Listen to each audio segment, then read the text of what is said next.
Good morning, and I welcome all of you to the next episode of this Men's Health Awareness Campaign. I am Dr. Kiran Karatkar. I am working with Lupin, and all of you are aware that we have started this campaign, Men's Health Awareness Campaign, almost 2 months back.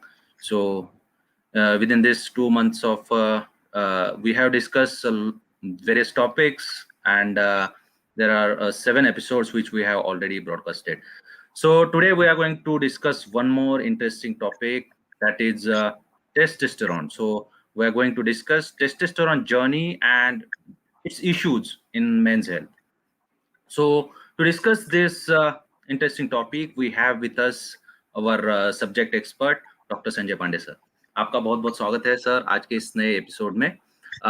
As all of you are aware that Dr. Sanjay Pandey sir is a MCH urologist, and sir is currently working as a head of department of endourology and reconstructive urology at Kokilaben Dhirubhai Ambani Hospital, Mumbai. So, sir, we will start our today's discussion. So, before starting, I would like to request you, sir, just give us a brief about the last 7 episode ka journey what we have conducted. Dr. Kiran, good morning to you, to Lupin India, and to all audience who have joined in from all over the country and the world. It has been a blockbuster thought process by the Lupin India team, the think tank, where we could combine together at the Kokilaben Dhirubhai Ambani Hospital in Mumbai and take this subject to highest possible level, where men's health, which was always down in dilemma, agony, and desperation and discontent of men and couples, has now been brought to the open, to the society, has been done very well. The kind of reviews that we have got as personal messages, the kind of reviews that we have got from people who have actually come in as patients to me, which happens all 6 days a week from Monday morning to Saturday evening, and to my colleague andrologists and urologists in different cities. It probably has been a wake-up call where we woke up the men's health to the people who matter, and who matters are the men and the couples. So I think all the attempts that we did, from busting the myths on one side, which we continue to bust with every session, and we continue moving forward to a level where we have now been able to partner the society, to be able to be friends with them. And in that journey, we have taken up the issues, and those issues and the journey on various small but very difficult at the same time hidden topics have been taken forward by you and the entire team in a very interactive session. Actually has gone to very high levels. Frankly, the topics that you have touched and the topics which have actually been taken forward so very well by the participation of audience across the country in the last 7 sessions, it enthuses us to go on and on. And therefore, the 8th session today on a Sunday relaxed noon time, when people join in from various locations, and that people have actually gone in and seen the recorded session and sent questions later on. So I think it's a great success story, and nothing succeeds like success when it comes to men's health, where all the stakeholders actually come on a single platform and take it forward. So thank you for being such a wonderful host, Dr. Kiran, you, the entire Lupin India team, which is पर्दे के पीछे नेपथ्य होके इस पूरी चीज को बहुत ही तरीके से आगे बढ़ाने की कोशिश की, and the entire audio visual team which has made it live on the Facebook and live on. So my salute to all of you who have been a part and parcel of creating this, and salute to all men in the country whose health matters. We're just 24 hours away from a very important day called International Women's Day, which we celebrate and keep it the year through. Now, when we're looking at men's health, coming to the Women's Day, I think we are looking at that amalgam of partnership, of couples, of men and women, and therefore health, such an important barometer which has been taken to highest possible level, is to improve the quality of life through these kind of parameters in the era where we have connected very well to the society sitting at our own homes. So wonderfully done. Congratulations. We are ready to go, and we could take the format that you have made for us. Yes, sir. So thank you so much. Thank you to you as well, sir, for being with us since almost 7 episodes. So thank you, sir. And before starting today's question and answer discussion, I would like to request you, can we have your brief presentation on today's topic? So just wanted to check if my presentation is visible to you and the audience as it comes over. It'll be easy for me to. So I made a short presentation, Dr. Kiran, on your request, just to stimulate the audience to ask questions around. I'm not sure whether the screen is visible to everybody. Dr. Kiran, is my screen visible to you? Not yet, sir. Not yet. Not yet. So can I? Yeah. No. Yes. So just can you make it full screen?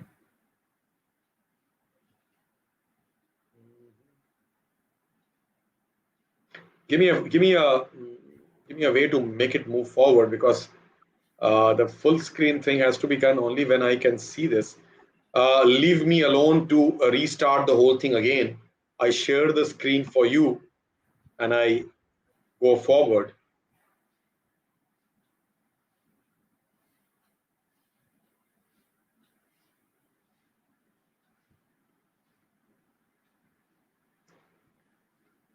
Monique, can you help in this? Yeah.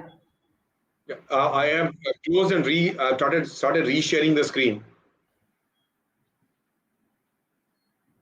Okay, sir. It is not visible yet, sir. Yeah. So what I'll do is I will close the entire thing and share it. I've kept a short presentation to Okay. make it happen, and then I need to show the entire screen, which is what I'm doing here. I wish so. It's not sharing around here. Sir, from the entire screen, you will see one screen. There you have to click on that. Then after share button will Got it. available. My apologies. My Yeah. apologies. Got it. And we move forward. And let me know once the slides are visible. Keeping it short for the reason of stimulating our audience. So, are my slides visible to you? Yes, sir. Yes. Okay. So, sorry for the delay. Apologies on technology being learned and probably relearned every day. Friends, here today we are on the issue and journey of testosterone in men's health. पुरुषों का hormone androgen, जिसमें सबसे important hormone testosterone, जिसके बारे में हम आज बात कर रहे हैं, उस हार्मोन की विडंबना ये है कि ये बदन में बनता भी है और इसे हम आज लैब में बना भी सकते हैं, और इस तरह से उसकी जो बैलेंस है वो बैलेंस हेल्थ के समय कैसा चेंज होती है उसकी इश्यूज के बारे में आज गौर करने के लिए कोकिलाबेन धीरूभाई अंबानी हॉस्पिटल से आप सबका इस डिपार्टमेंट यूरोलॉजी से स्वागत है, जहां हम एक मोटो फॉलो करते हैं, एवरी लाइफ मैटर्स। आज जबकि ये इंपॉर्टेंट पार्टनरशिप जिसमें लुपिन इंडिया की ये प्रोजेक्ट जिसको हम आगे ले जा पा रहे हैं department of urology Kokilaben hospital से, हम आशा कर रहे हैं कि पुरुषों की हेल्थ में हर किसी की क्वालिटी ऑफ लाइफ को इंप्रूव करें। क्वालिटी ऑफ लाइफ को इंप्रूव करने के लिए ये सिर्फ एक छोटा सा प्रेजेंटेशन आपको स्टिमुलेट करने के लिए, आपके जिस तरह के वार्तालाप और जिस तरह की क्वेश्चन आंसर्स आते हैं इस प्रेजेंटेशन में, ये सिर्फ आपको जगाने के लिए है कि टेस्टोस्टेरोन वो है जिसे हम कहते हैं एक बहुत इंपॉर्टेंट मेल हार्मोन। वो मेल हार्मोन, वो मेल सेक्स हार्मोन जो बहुत से एंड्रोजेंस में सबसे इंपॉर्टेंट हार्मोन है, उसका दो की रोल है। एक रोल तो वो है कि वो रिप्रोडक्टिव फंक्शन में काम करता है और दूसरा वो सेक्सुअल फंक्शन में काम करता है। ये इसके दो की रोल्स हो गए। इन दोनों की रोल्स में देखा जाए तो शुरुआत से जब से एक बच्चा पुरुष की तरफ बढ़ने के लिए वो लैंडमार्क प्यूबर्टी की तरफ जाता है और उसके बाद मेंस कैरेक्टरिस्टिक्स में वो सारे कैरेक्टरिस्टिक्स फॉर्म होते हैं जिसमें secondary sexual characteristics, facial hair होना, मूछे होना, दाढ़ी होना, अपने में एक ग्रोथ होना, एक कॉन्फिडेंस बिल्डिंग होना, एक पुरुष बनना, और फिर वेरियस मेल ऑर्गन्स की डेवलपमेंट होना जिससे उनकी अपनी एक कॉन्फिडेंस बिल्ड होती है और अलग तरह का पूरा लाइफ बनता है।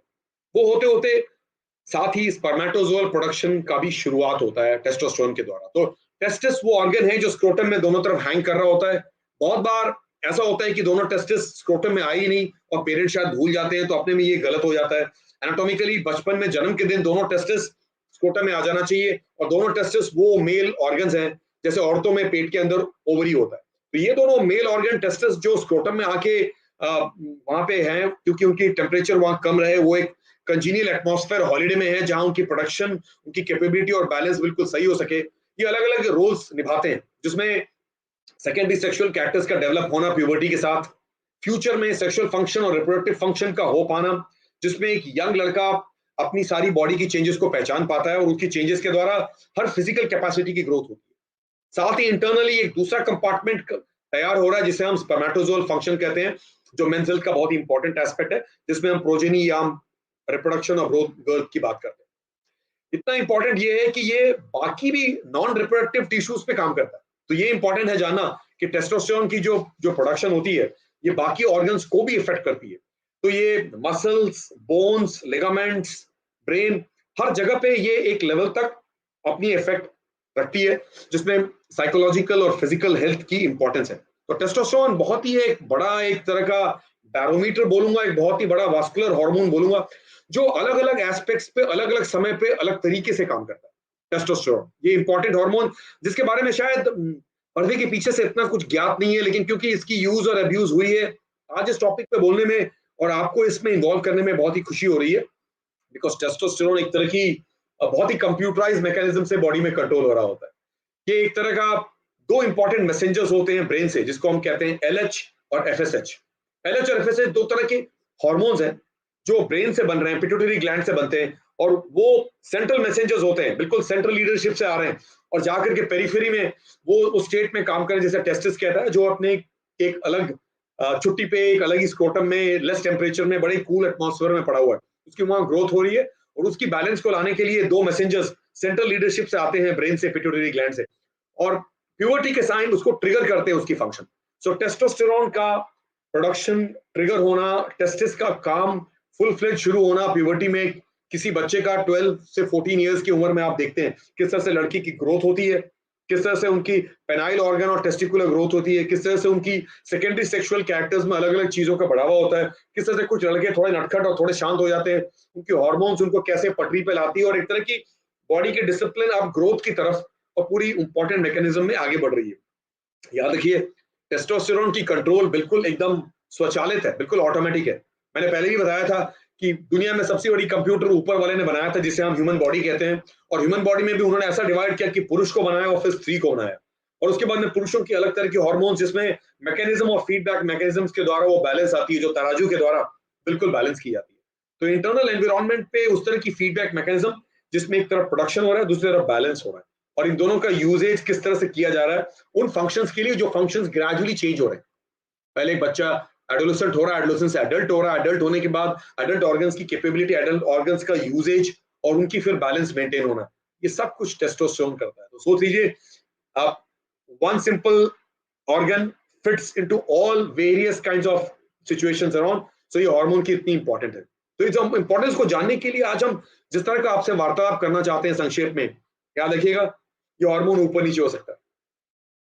बॉडी ने ऐसी कंप्यूटर बनाई है कि वो सब कुछ बैलेंस में लाता तो है, लेकिन उसकी डेफिशिएंसी हमें तंग कर सकती है।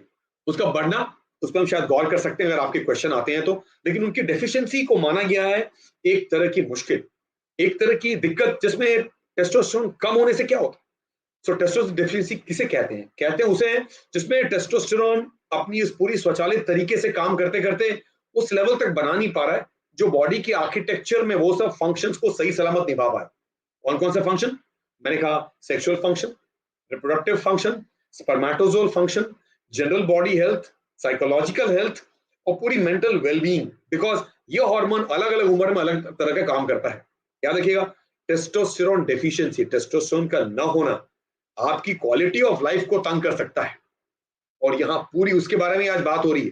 मेरी पूरी स्लाइड जो सैल्यूट कर रहा था मैं इस पूरे गठबंधन को, कोकिलाबेन हॉस्पिटल और लुपिन इंडिया को, उसमें यह था कि एवरी लाइफ मैटर्स और किसी तरह की कोई मुश्किल ना हो, लेकिन quality of life matters so much.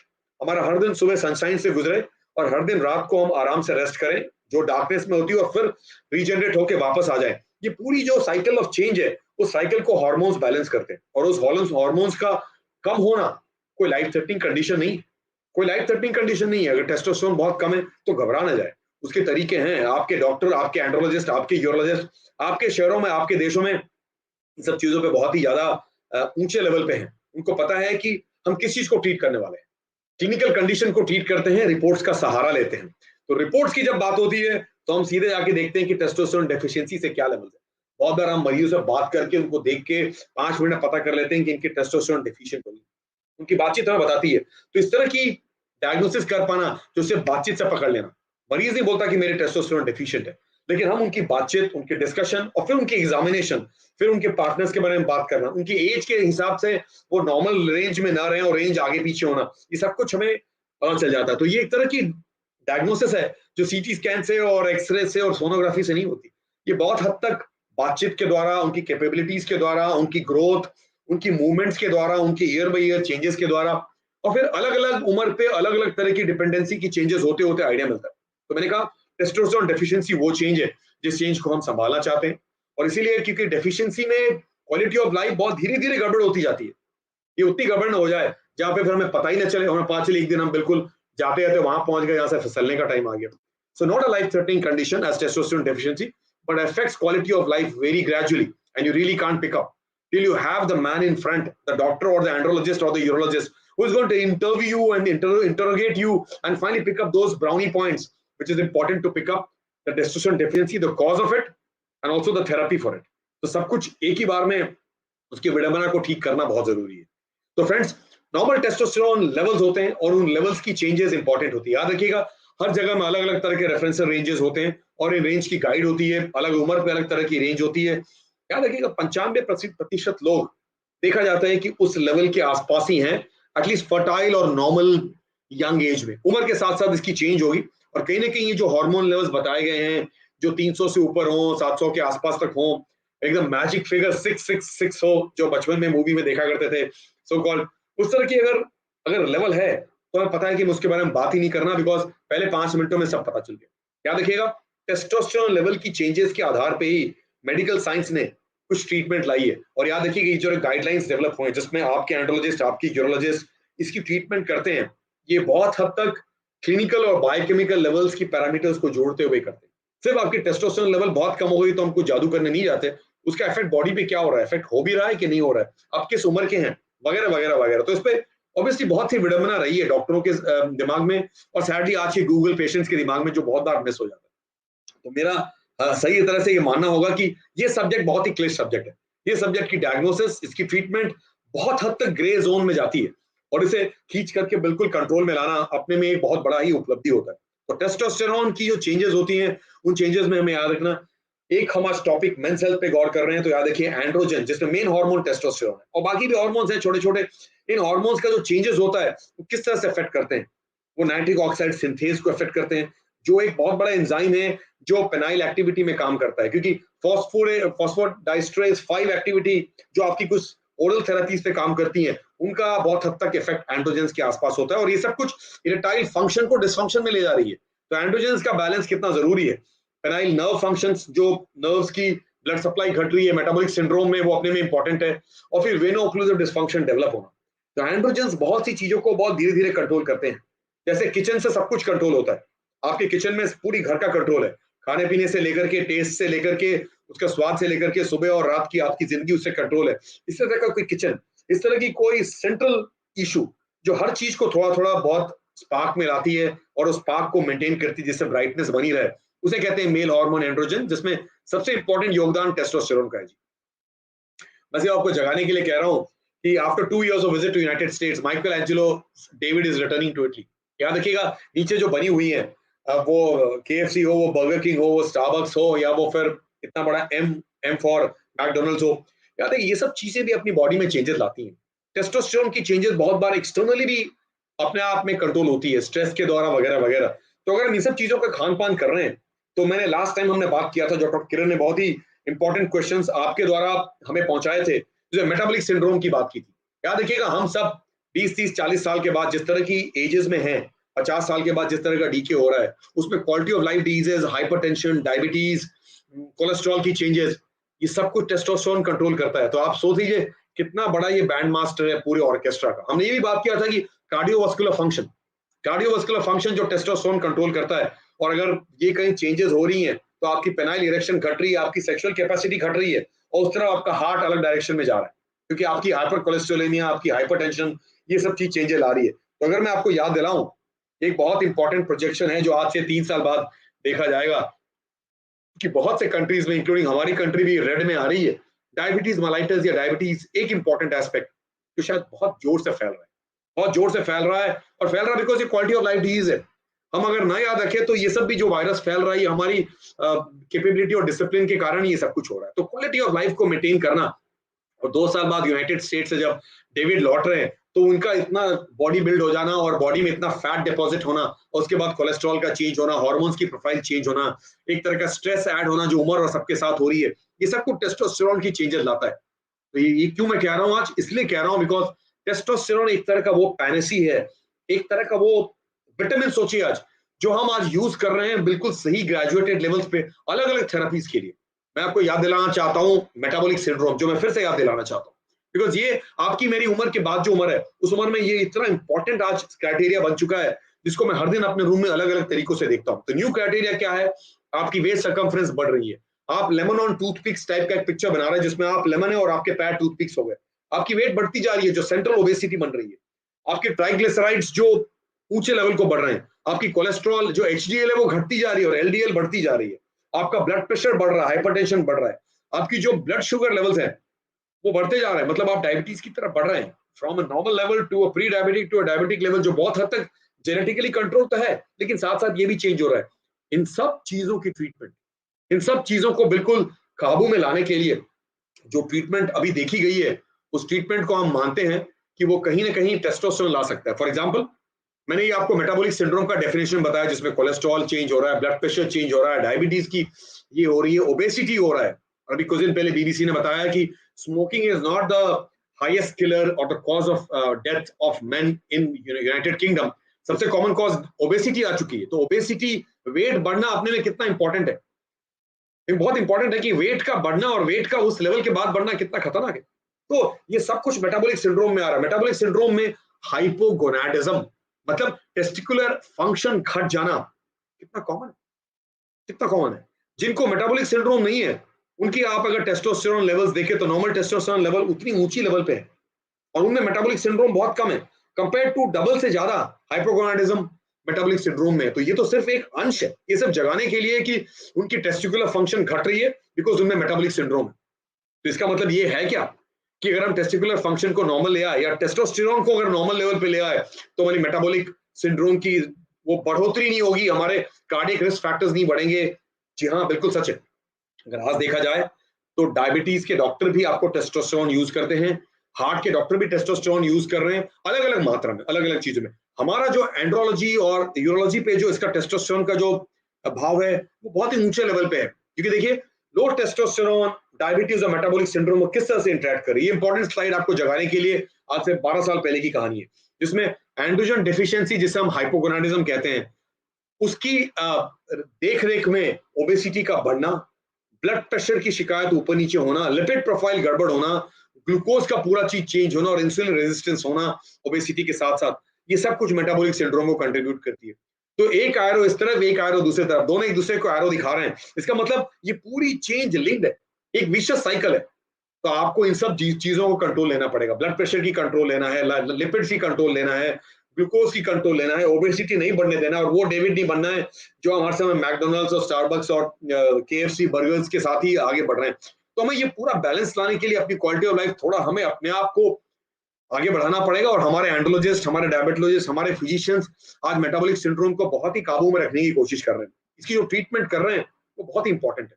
मैं उनसे अगर हट जाऊं और सिर्फ अपनी सब्जेक्ट को देखूं तो only 40 to 60% of hypogonadal men have ED improve their erectile function with TRT। मतलब टेस्टोस्टेरोन रिप्लेसमेंट थेरेपी सिर्फ अपने में ही बहुत से लोगों को, हाइपोगोनाडल लोगों को इरेक्टाइल फंक्शन को इंप्रूव करने देती है। और बहुत से लोगों में मैंने कहा एंड्रोजन PDE5 के साथ भी खेलता है। तो PDE5 इनहिबिटर, जिसमें हमने वायग्रा और टाडालाफिल और सिल्डेनाफिल सबकी बात की है, उसको और टेस्टोस्टेरोन को एक साथ अगर जोड़ करके लेते हैं तो बहुत से लोग जिनमें लो टेस्टोस्टेरोन है और जिनमें मेटाबॉलिक सिंड्रोम है और जिनमें इरेक्टाइल फंक्शन गड़बड़ हो रहा है, उनको इंप्रूव करने के लिए टेस्टोस्टेरोन एक तरह का विटामिन, एक तरह का मैजिक पोशन या एक क्योर बनता है।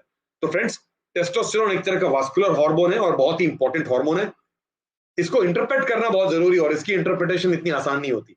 इसकी इंटरप्रिटेशन बहुत हद तक क्लिनिकल मैनिफेस्टेशन पे और बहुत हद तक रिपोर्ट्स के आधार पे देखी जाती है। और याद रखिएगा, लैब से लैब इसकी रिपोर्ट्स अलग होती है। आप उस लैब की रिपोर्ट को लेकर के दर दर भटकेंगे तो शायद ट्रीटमेंट ना हो पाए, बिकॉज आपके डॉक्टर उस रिपोर्ट को सिर्फ ट्रीट नहीं करेंगे, आपकी क्लिनिकल कंडीशन को भी ट्रीट करेंगे। ये माना जाता है कि 300 से कम नॉर्मली क्रिटिकल लेवल से कम होता है। क्रिटिकल के लेवल कभी लाइफ थ्रेटनिंग नहीं है। क्रिटिकल लेवल वो है जिसमें हम बॉर्डर लाइन है या उससे कम है या बहुत कम है, उससे हमें आइडिया मिलता है कि हमारी ये टेस्टोस्टेरोन लेवल कम क्यों है, और है तो कुछ अंदर कारण है। टेस्टिस फेल कर रहा है क्या, टेस्टिकुलर फंक्शन घट रहा है क्या, स्ट्रेस की लेवल बहुत ज्यादा है क्या, या फिर ये मेटाबॉलिक सिंड्रोम जो अपने में एक तरह की इंटरनल स्ट्रेस के कारण पूरी फंक्शन को घटा रहा है, जिसमें उसे रिवर्स करने के लिए शायद टेस्टोस्टेरोन थेरेपी देंगे। तो बायोकेमिकल टेस्टोस्टेरोन लेवल को एक क्लिनिकल सेटिंग में देखी जाती है। आप यूं नहीं जैसे ब्लड टेस्ट करने जाते हैं वैसे टेस्टोस्टेरोन की लेवल करके आ गए और गड़बड़ हो जाएगा। उसके करने के तरीके भी इंपॉर्टेंट है और लैब से लैब ये बहुत इंपॉर्टेंट है कि सही लैब में एक टेस्टोस्टेरोन लेवल की ट्रीटमेंट नहीं की जाती। अगर लेवल कम है तो मिनिमम 2 करते हैं, और कब करते हैं, सुबह के टाइम करते हैं, बिकॉज उस समय टेस्टोस्टेरोन की लेवल बिल्कुल सही होती है। तो पुरुषों में टेस्टोस्टेरोन की लेवल ऊंची होती है अर्ली मॉर्निंग में। तो 8 से 10 के बीच में हम जो लेवल टेस्ट करते हैं वही फायदेमंद है। शाम को 6 बजे थके आ रहे हैं, हमने टेस्ट किया तो ये हार्मोन के सर्केडियन रिदम के द्वारा टेस्टोस्टेरोन की लेवल बहुत लो लेवल पे होगी।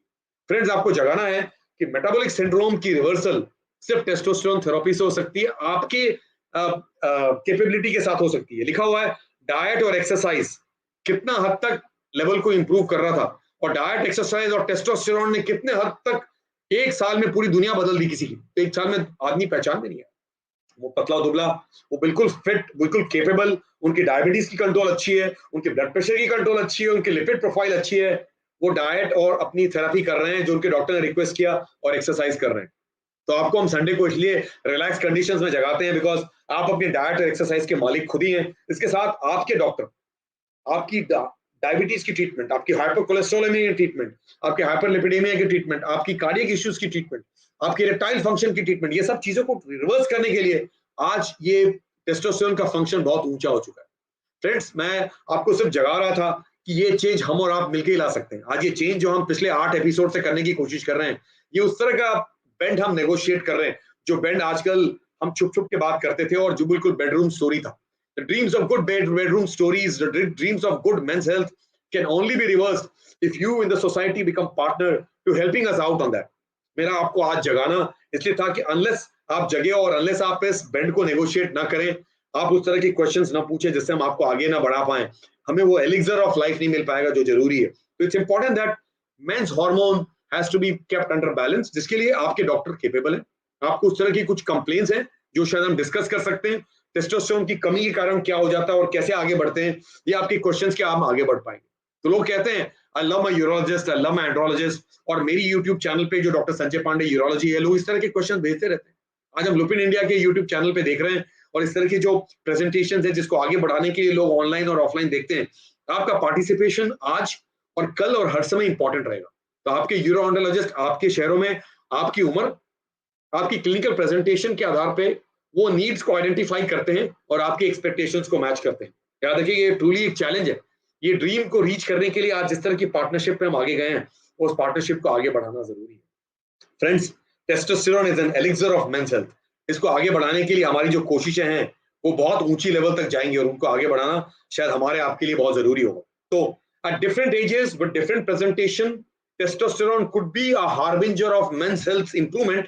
It all depends on the need that is required, which is decided by the clinician in front. The expectations that you have as a result of carrying a biochemical report of testosterone is not what we treat. We look at the condition and stabilize you. Finally, Dr. Kiran and the entire team of audience and colleagues who are standby, in my end is my beginning. कोई भी questions हो तो हम लेने को तैयार हैं। ये हमारा important आज का situation था जिसको हम आगे बढ़ाना चाहते हैं। Thank you sir, thank you. That was a very wonderful presentation sir. Crisp था और उसमें बहुत सारे एंगल्स आपने कवर किए। उसमें बहुत कुछ की रोल्स क्या होता है टेस्टोस्टेरोन का, देन वेरियस फंक्शंस क्या है, डेफिशिएंसी क्या है, आप उसको डायग्नोस कैसे करते हो, फिर एंड्रोजन एंड उसका इरेक्टाइल फंक्शन पे क्या इफेक्ट है, that was also important, and metabolic syndrome that you have discussed. I think this presentation is definitely going to be a wake-up call for all those who are silently suffering. So thank you, sir, for this presentation. And during your presentation, there were a lot of questions which were flashing in our portal. So can we move forward to the question and answer session? Please, please. So, sir, आपने आपके presentation के time पे आपने बात की थी hormonal testosterone level changes के बारे में। सो हम उस पे ही बात करना चाहेंगे। क्या मतलब इज इट स्टैटिक और how do testosterone level change with advancing as? बहुत बढ़िया क्वेश्चन डॉक्टर साहब, बहुत ही बढ़िया क्वेश्चन। देखिए, ऐसा है, एज के साथ जो चेंज बताइए, बिकॉज ये स्टैटिक नहीं है, ये दिन में भी सर्केडियन रिदम के द्वारा जाता है और ये हमारी फिजिकल और मूड फ्लक्चुएशंस में भी मैटर करता है। और एक तरफ ये हार्मोन जो बिल्कुल ऊपर ब्रेन से कंट्रोल होकर नीचे आ रहा है, आप सोचिए सेंट्रल लीडरशिप ब्रेन से ये पिट्यूटरी ग्लैंड के थ्रू बिल्कुल छोटे छोटे पल्सेस में भेजती है, पल्सेटाइल फ्लो से नीचे आता है और आकर के उन ऑर्गन्स को जगाता है। जैसे आप अपने बच्चे को जगाते हैं, उठो उठो सवेरा हो गया, और फिर और भी उठो उठो, फिर आप धीरे से जगाते हैं, फिर बहुत जोर से जगाते हैं, उठो ना, देर हो रहा है, स्कूल जाने का टाइम हो गया। वैसे ही ये ब्रेन जगाती है टेस्टिस को, अब उठो, टाइम हो गया। अब ये 11 से 14 साल हो चुका है, अब ये प्यूबर्टी का टाइम हो गया, उस समय पल्सेटाइल जो फ्लो होता है ब्रेन से पिट्यूटरी से वो जरा स्ट्रांग होता है। ये जो जगाने की बात है ये बड़ी बैलेंस है। जब बच्चा जग गया तो फिर पिताजी और चिल्ला नहीं रहे, बोले जग गया चलो अब वो ब्रश कर रहा है, रेडी हो रहा है, स्कूल जाएगा। सिमिलरली जब वो पल्सेटाइल फ्लो हो रहा था तो पहले जो एक्टिविटी थी वो प्यूबर्टी के टाइम पे, पहले तो बचपन में बिल्कुल बेसलाइन लेवल पे था टेस्टोस्टेरोन, जो बिल्कुल टेस्टिस को स्टेबल रखा था, लेकिन टेस्टोस्टेरोन की ग्रोथ जो मेंटल और फिजिकल चेंजेस लाएगा एक साथ उस उम्र पे आती है। देखिए कितनी, मैं विडंबना नहीं बोलूंगा कि विचित्र नेचर का ये है कि आपकी अगर टेस्टोस्टेरोन अगर 2 साल में बढ़ जाती तो क्या होता है आपका हालत। वो 11 से 14 साल में बढ़ता जब लड़के की ग्रोथ हो चुकी है, लड़का बात मानता है, पेरेंट्स के साथ बिल्कुल एक तरह का उनका गठबंधन हो चुका है जिसमें वो समझते हैं रेस्पेक्ट क्या होता है, डिसिप्लिन क्या होता है, ऑर्गन सिस्टम समझ रहे हैं। और उसके बाद टेस्टोस्टेरोन का ग्रोथ बिल्कुल सेंट्रल लीडरशिप भेजती है और वो भी पल्सेटाइल भेजती है और खूब भेजती है। और आप देखेंगे 11 से 15 साल के बीच में जितने भी पेरेंट्स दुखी हो रहे थे कि बच्चे की ग्रोथ नहीं है, उसकी मूछें नहीं है, बाल नहीं है, लंबा नहीं हो रहा है, कोई और लंबा हो गया, टेस्टिकुलर ग्रोथ नहीं है, पेनाइल ग्रोथ नहीं है, उन सबका बच्चा बिल्कुल अब फिल्म स्टार दिखता है। He becomes a handsome young boy with all the secondary sexual characters। तो ये जो ग्रोथ है ये पूरा ग्रोथ बिल्कुल हार्मोन की उस एलिक्सर से कंट्रोल हो रहा है। तो testosterone actually happens to be a change which is brought about by the brain. So brain is the central control and from there the control goes to a peripheral organ जो centre से state को distribute हो रहा है। जब वहां पे गया और जरा ग्रोथ होना शुरू हुआ तो फिर एक बैलेंस आ जाता है। अब और जगाने की जरूरत नहीं है, बिकॉज अब तो जगाने की क्या जरूरत है, अब तो स्टेबिलिटी आ रही है। उस स्टेबिलिटी के द्वारा हम आगे बढ़ने की कोशिश करते हैं। तो ये होते हैं और इस चेंजेस को जरा संभालने के लिए जैसे आपके क्वेश्चन आएंगे हम बात कर पाएंगे। स्टेबिलिटी में एक तो डेली सर्केडियन रिदम होना पहला, और दूसरा प्रोग्रेशन के साथ साथ एक लेवल तक जाना और उसके बाद जो सेंट्रल लीडरशिप की जो हार्मोन्स है एलएच और एफएसएच वो बैलेंस पे रहते हैं। इसके साथ अगर टेस्टिस अगर प्रोड्यूस नहीं कर रहा है मतलब कुछ गड़बड़ टेस्टिस में, अगर बच्चा बिल्कुल उठना ही नहीं है चाहे जितना भी आप जगा लिए, तब क्या करेगा, एलएच और एफएसएच की लेवल बहुत बढ़ जाएगी क्योंकि बहुत ज्यादा प्रोड्यूस करेंगे। जगाओ जगाओ जगाओ, तो भाई कई बार हम ना एलएच और एफएसएच की लेवल देखते हैं तो पता चल जाता है कि टेस्टिस की फंक्शन गड़बड़ है। एक छोटा सा एग्जांपल देता हूं, डॉक्टर साहब आपने एक प्रोग्राम हमारे साथ किया था इनफर्टिलिटी, मेल इनफर्टिलिटी में, जिसमें हम टेस्टोस्टेरोन के लेवल्स भी चेक करते हैं। लेकिन याद रखिए मेल फंक्शन में अगर क्लिनिकली एग्जामिन किया, किसी को दंपति आए और पुरुषों का एग्जामिनेशन मेल इनफर्टिलिटी के लिए हम करते हैं और टेस्टिस को एग्जामिन किया, टेस्टिस बहुत छोटा है और उसकी फंक्शन वो नहीं है, सेकेंडरी सेक्सुअल कैरेक्टर्स वो दिखता नहीं है, सीधे एलएच और एफएसएच की पता चला कि एफएसएच लेवल तो बहुत ही ऊंचा है। तो क्यों इतना ऊंचा है, ब्रेन से इतनी हार्मोन क्यों बन रही है जगाने के लिए, क्योंकि टेस्टिस अब काम ही नहीं कर रहा। तो ये जो पूरी बैलेंस है, ये चेंजेस उम्र के साथ ये चेंजेस साथ साथ होते हैं और इसके चेंजेस के द्वारा अलग अलग तरह के ऑर्गन की डेवलपमेंट होती है। बिल्कुल बिल्कुल, थैंक यू सर। सर जैसे आप बात कर रहे थे चेंजेस की, लेवल ऑफ चेंजेस जो हो रहे हैं, तो we know that there is a well known fact that जो फीमेल में चेंजेस होते हैं तो then we talk about the menopause. तो क्या टेस्टोस्टेरोन का इम्बैलेंस होना, लेवल चेंज होना, can that lead to male menopause?